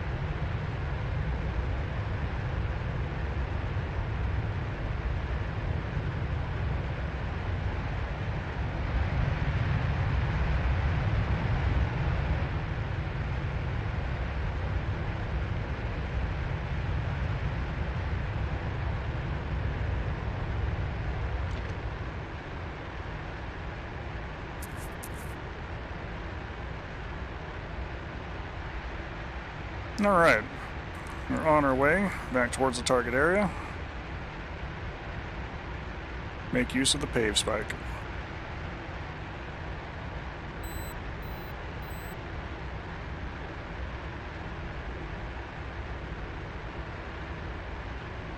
Let's go ahead and review everything. 17 mils down, air-to-ground pipper mode selected, up on bombs, up on target find. Left and right outer pylons are selected. Weapon quantity set to 1. Nose tail fusing is set for the bomb. Bombing table set to target find. Weapon select GBU 10. Run-in speed 450 knots true airspeed. Intended release altitude is about 8,000 feet MSL. Target altitude is about 4,050 feet MSL. Roger. It is always time for coffee.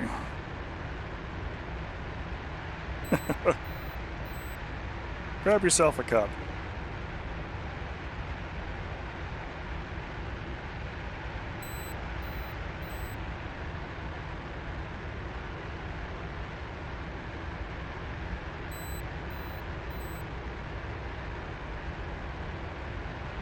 $18.30, that'd make you one of my friends from clear across the pond.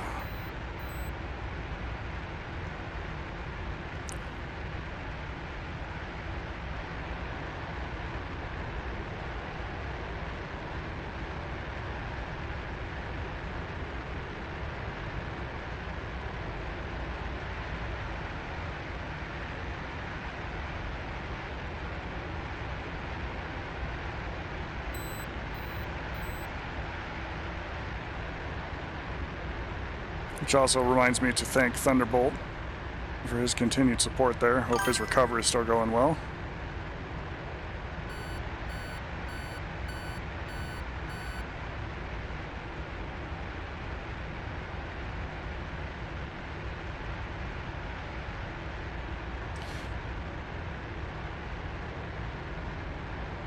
Been through parts of that fine place. Some point I do need to go back if for no other reason than to skip across the island, go visit Ireland.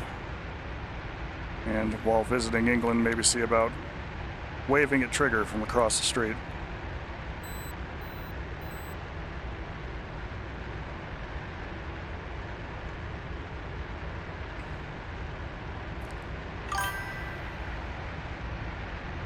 Wales is on the list for my second trip through there. I've been through parts of like the London area and some of the other touristy sections and parts of the Midlands. But Wales is on the list. Go see some castles. Listen to people speak a language that is just completely incoherent. Look at a railway station with like 30 characters in it.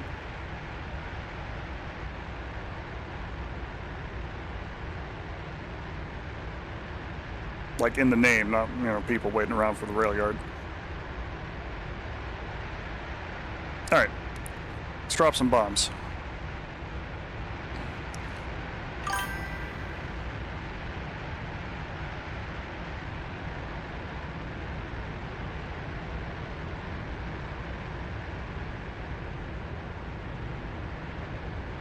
Alright, so Jester's going to give us airspeed calls.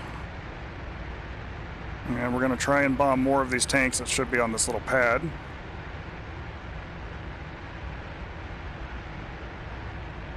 We'll do half action, full action.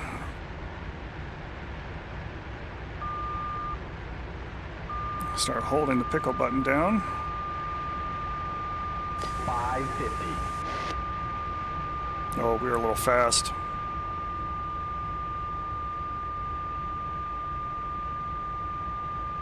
Hitting 530.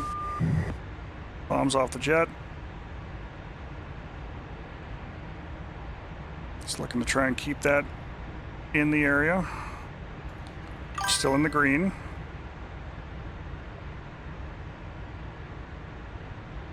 Still in the green.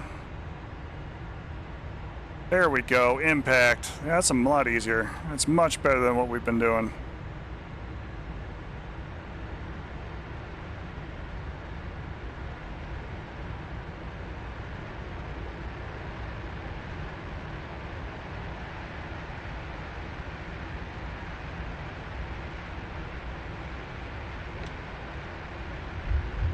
Bombing table helps. Let's continue on our laser-guided adventure there.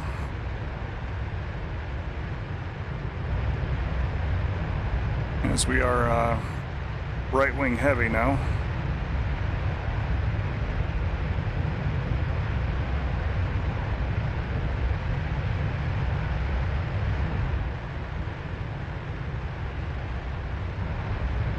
You know, it occurs to me that if they push an update for this map to put like the new lighting fixtures and everything else on it, if they do a full update and bring it up to like modern standard time, they'll have to rename McCarran Airport to Harry Reid International, which is disheartening, but it is what it is.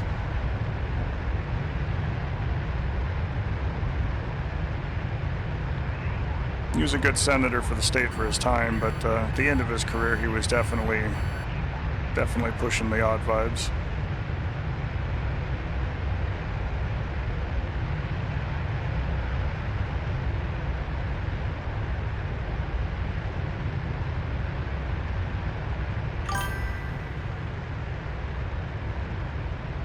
I mean, a little bit. He always tried to play himself up as a, you know, a poor old boy from Searchlight. And if you drive through Searchlight today, you can see, you know, the sprawling trailer parks and his mansion sitting up on the hill, even though he's been dead now a few years.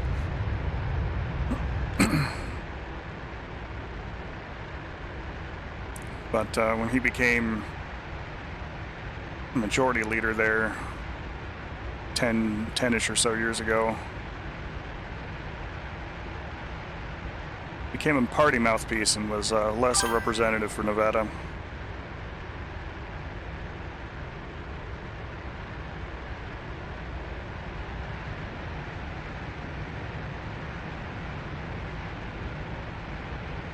All right, enough of all that though. Let's get back to fun things and blowing things up with bombs.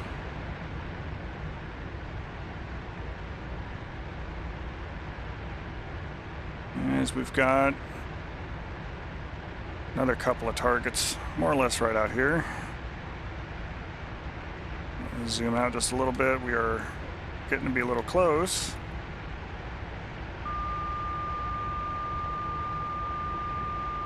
We're way fast, man.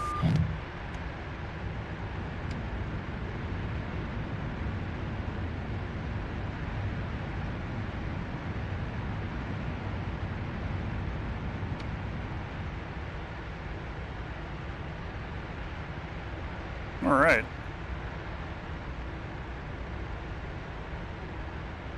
Yeah, we were exceedingly fast.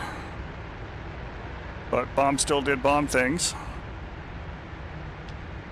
Let's go ahead and go up on our inner pylons.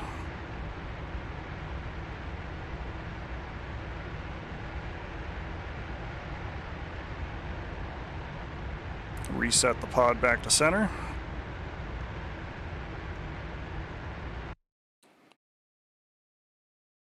Alright, let's get down here and while we're extending away, see what else we need to kill. There are a couple MTLBs there, they need to go. Got one more tank in that group. Let's see if we can't kill the tank. MTLB is soft enough we might be able to rinse him with some splash damage. Or if we really need to, we can get in and shoot him.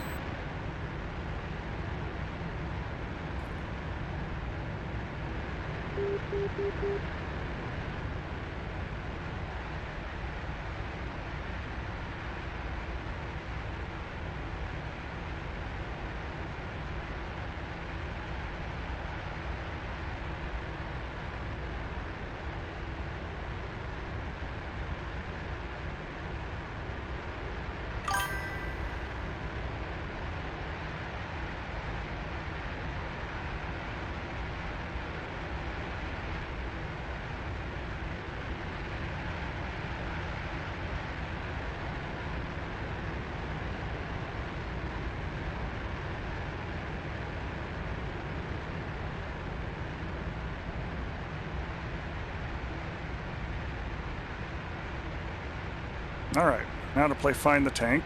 Zoom the pod in. Half action, full action. Lasers armed and ready to go. want to say he's about that smoldering wreck right there. Speed 470. 470. Pulling the throttle back just a little bit. We're at 480. Showing 470. Pickle. At this point, I just need to fly in such a way we can still see it.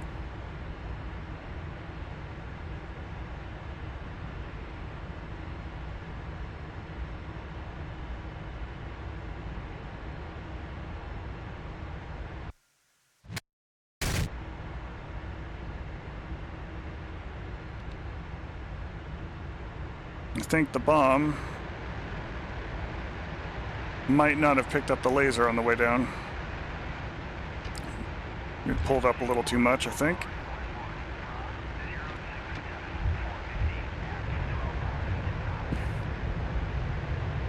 Make sure we keep the nose pointed down a little bit so that as the bomb falls off the plane, it can see the laser and guide as soon as it sees it.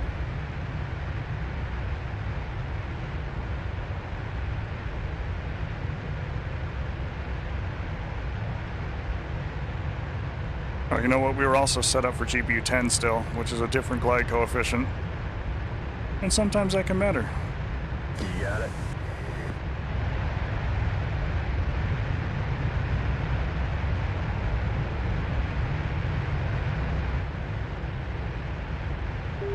Drag coefficient, that's the words I was looking for there.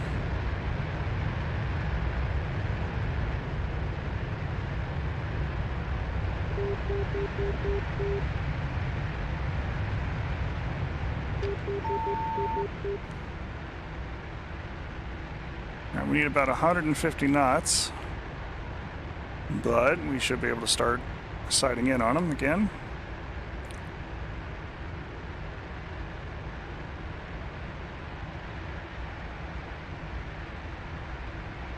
Close enough. Get the triggers actioned here.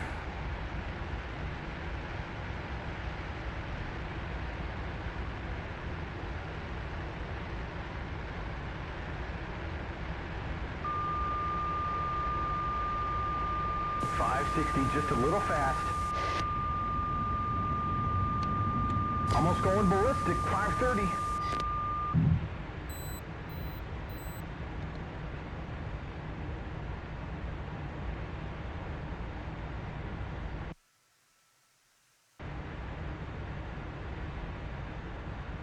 All right, we damaged him, but this time the bomb went where it needed to.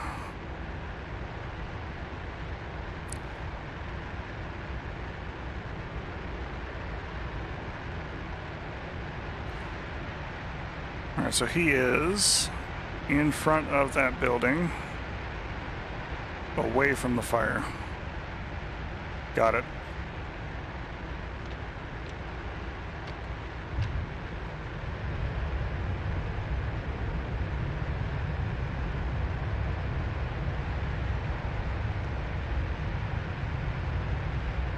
But we wall-eyed all those air defenses, but it was nice seeing the flak clouds come up.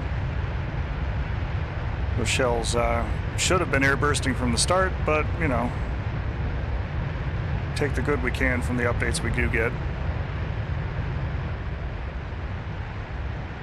It's going to make S-60s and KS-19s a little bit more dangerous to fixed-wing aircraft.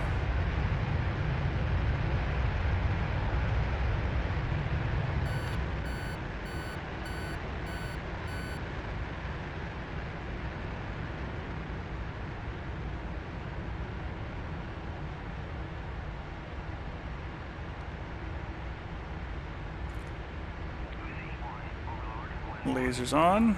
That's our tank.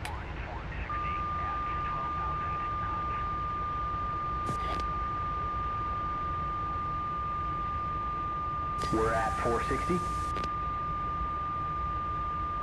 Speed 470.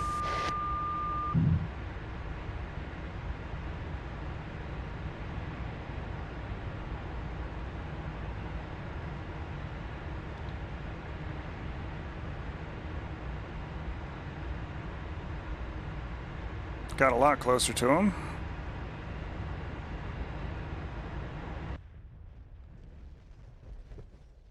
And he looks dead. He's burning out now.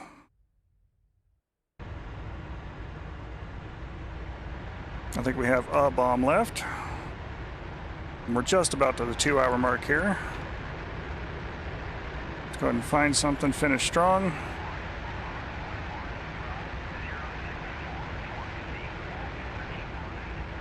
And RTB. We'll go back to Nellis Air Force Base outside of Vegas. Actually fly her back home to land since we're done playing here at Creech.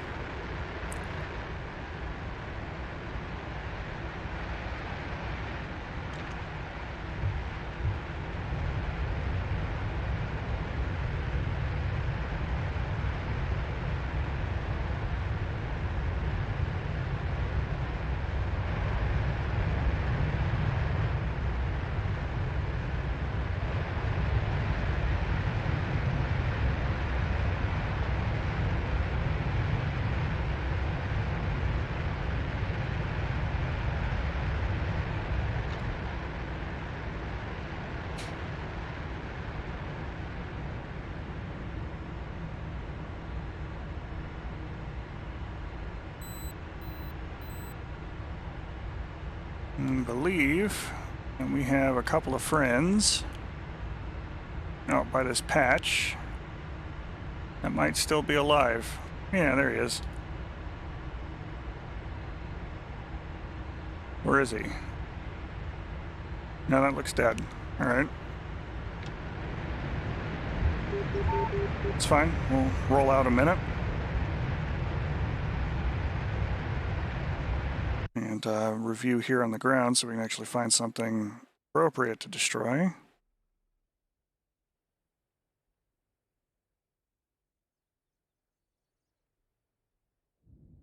All right, we'll kill that BMP-1.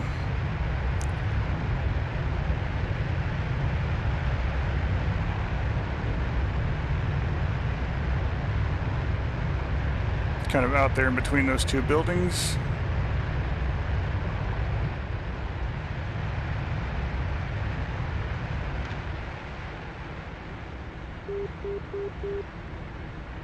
And pick up a lot of knots on the way in.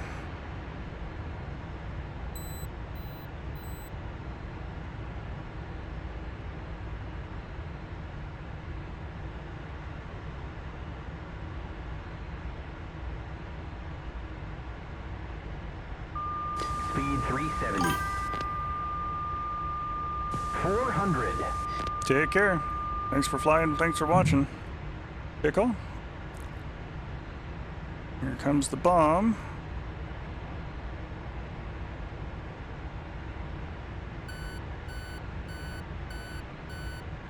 Impact. Check target.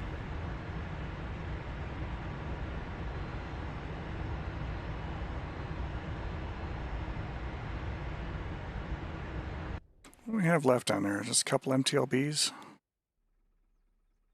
One there. And a damaged one over there. All right.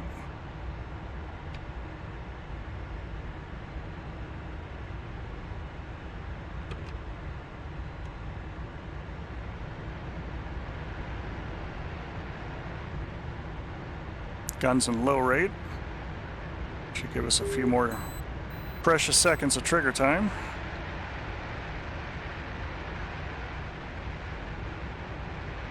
Try to finish the damaged one off first, I think.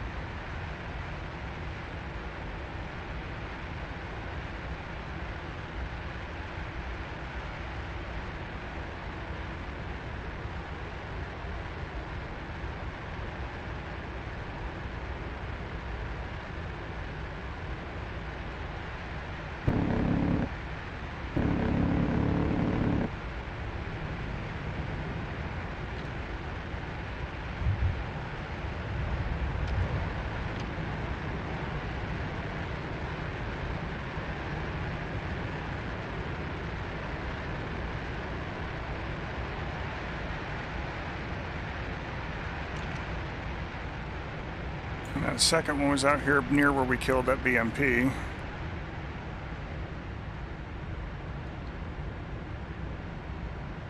See if we can find him.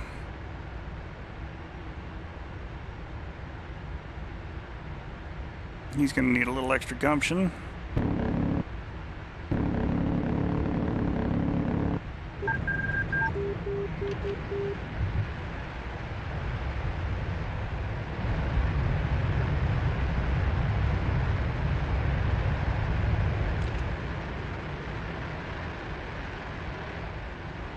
And I think, if I recall right,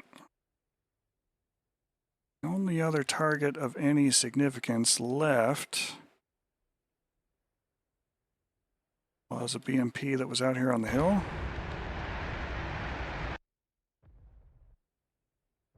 Yeah.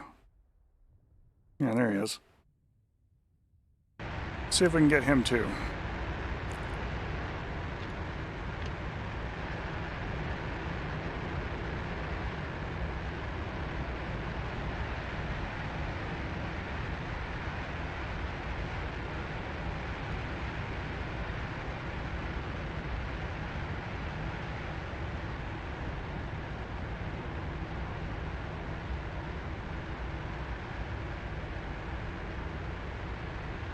There he is.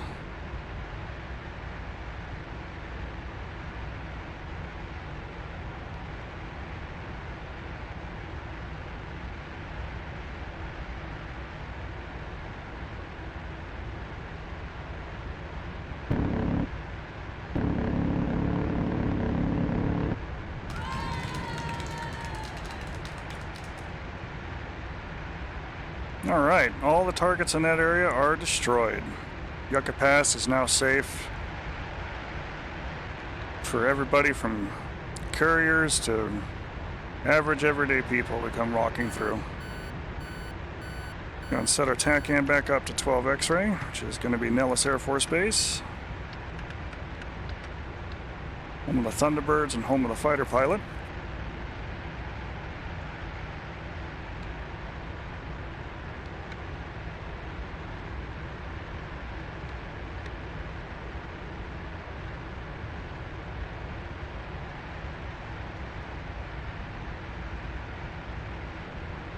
Roger.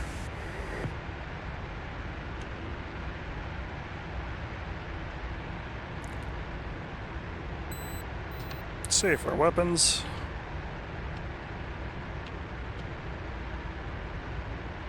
And make for home.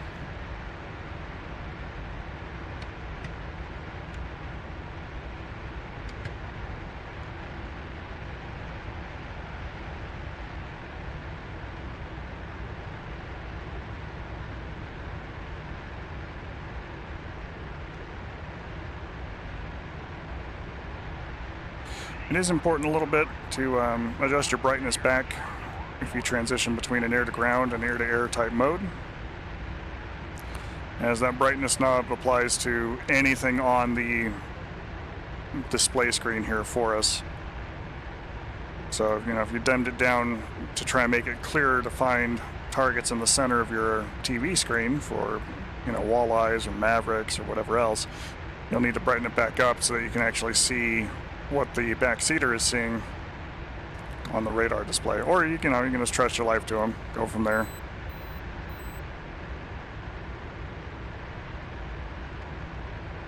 Hey, what's our fuel? You get 7,000 pounds, buddy. We're okay.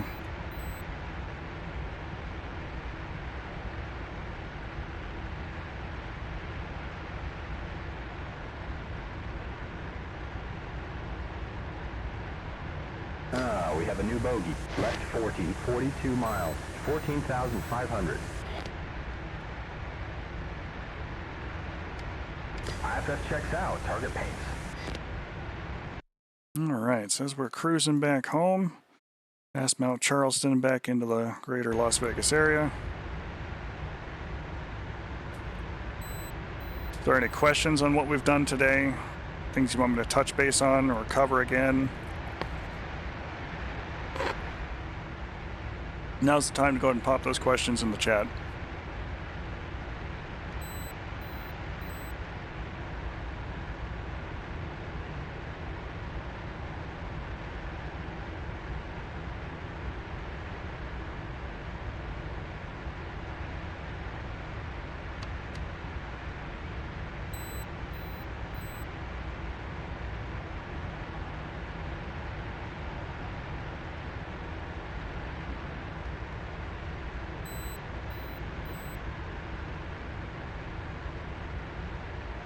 Copy that.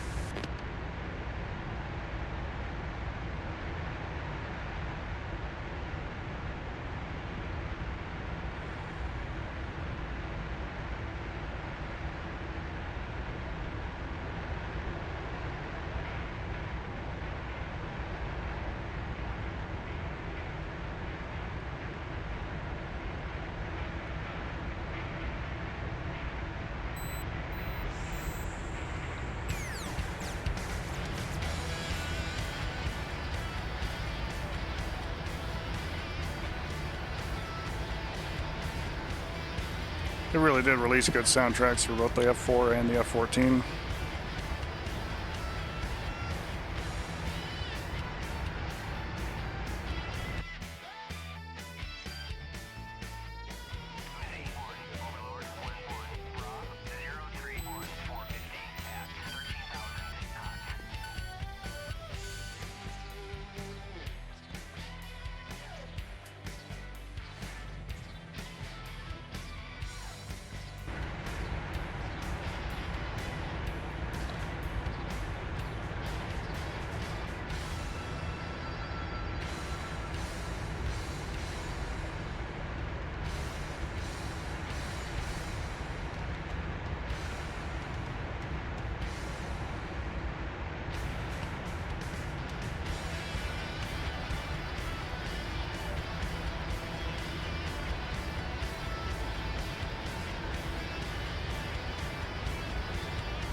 I'm just going to put the seat up.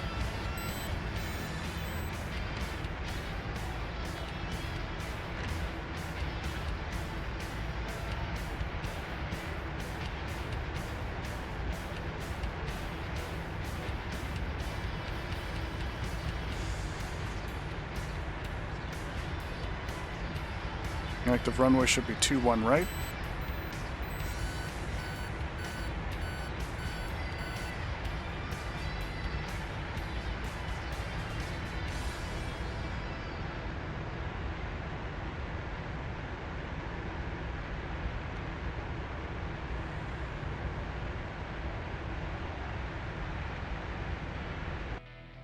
Go ahead and contact the tower here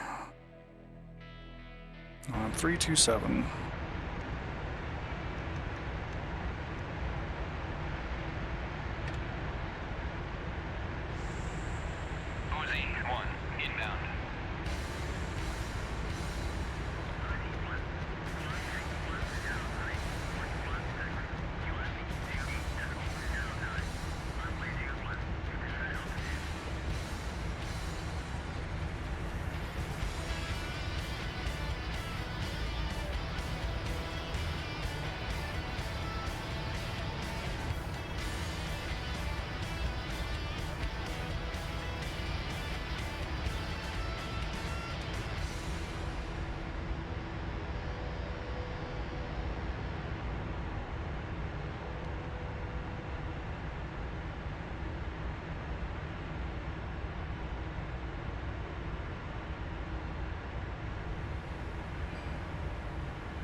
Sortie's definitely not over until we are cold and dark.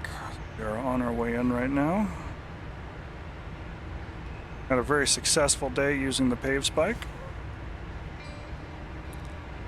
And if you had questions about using that particular system, I hope some of those have been answered, and that folks will use the Pave spike on their own going forward. Preferably with a friend. Always nice to have a backseater. You can do some truly filthy things, toss bombing heavy laser guided weapons from backsides of hills and all of that if you've got somebody else doing the lasing work for you. I've worked with Femur from time to time when he's been flying the Kiowa Warrior, where he has peaked the mast up over the top of a mountain, spotted, lased the target, and I come screaming in behind him, 700 plus knots, 35 up on the ladder, pitch the bomb up and over the mountain without having to expose myself to the SAM systems that were defending the site. He steered that weapon in as soon as it came down off its ballistic arc and guided right to the target to kill it. That's the advantage of body lacing, is that you can do those sorts of activities.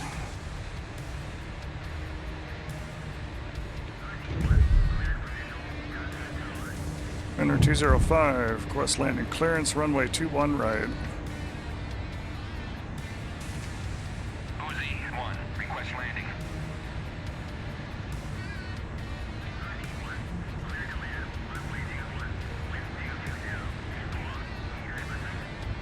All right, gear, flaps, pressure, warning lights, and annex kit.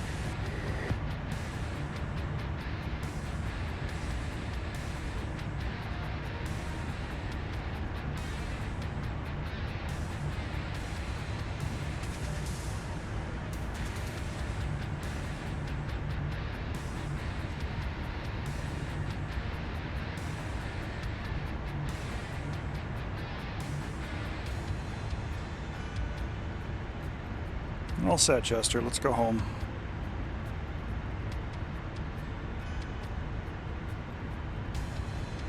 $1,000.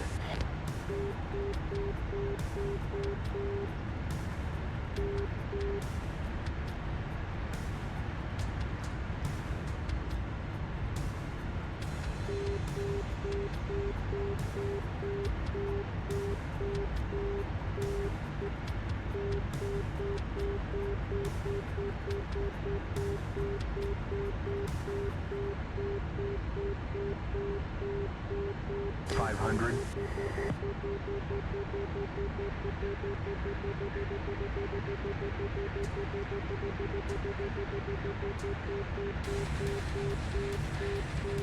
$300.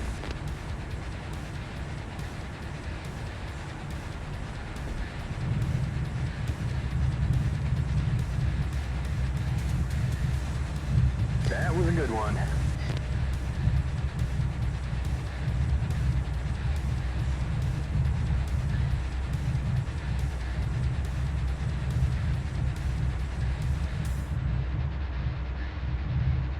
All right, as we come up here to taxiway and park the aircraft, previews for upcoming streams and things and upcoming work, I do have a new mission planned for the Germany map. It should be mostly fixed wing, with room for a Huey to do a little bit of strike and prisoner rescue. Some cap elements, early model F-14As, Mirage F1s, a lot of MiGs, 21s, 23s.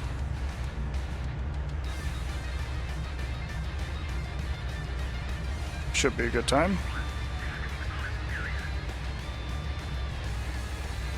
For next week, we're going to be working with some of the new fusing options that'll be available to the M117 bomb, as that's kind of a workhorse weapon for this aircraft in particular. And we'll do a little bit of DT work, so we'll be able to use that system. And probably a little bit of air refueling as well.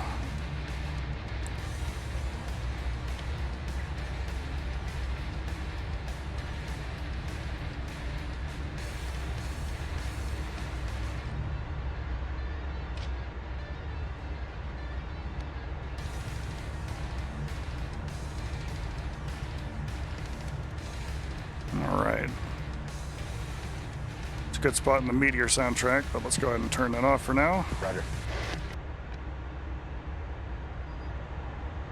Check the tapes so the CO doesn't find it.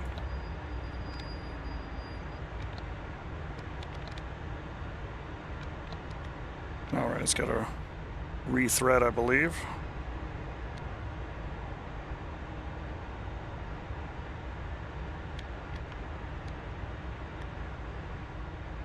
Alright, we'll get that tape out later.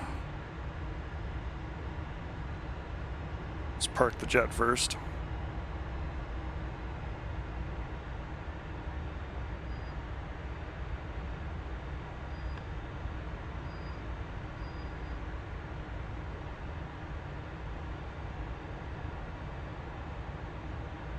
Roger.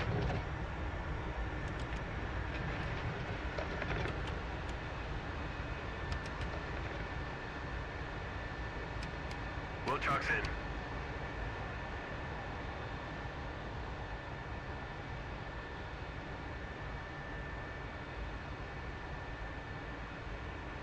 Roger.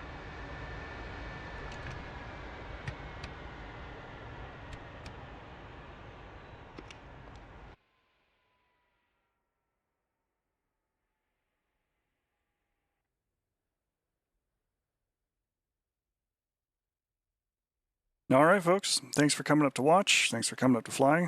We did a lot of work with the Pave spike today, successfully guiding laser-guided bombs onto targets. We dropped Walleye 2s today. Talked about electro-optical mode in the historical sense and a little bit in the DCS sense. Good time all around. Our next stream is going to be on Tuesday, which will be our DCS, was DCS Monday. That's actually DCS Tuesday now. And follow that up with some classic games time. We should be back this coming Friday with Arma 2, or 3 rather, and then back again on Saturday for Pilum Teaches DCS with more work going on here. You can catch this and other VODs here on the channel. You can also catch them on my YouTube channel there. It's a little slower to update on YouTube, so it might be a little bit before that actually appears. But, as always ask for consent. Try to communicate as best you can with your partners. Try to be genuinely decent human beings. I will catch up with you all next time. Thanks for watching, folks. Pilum out.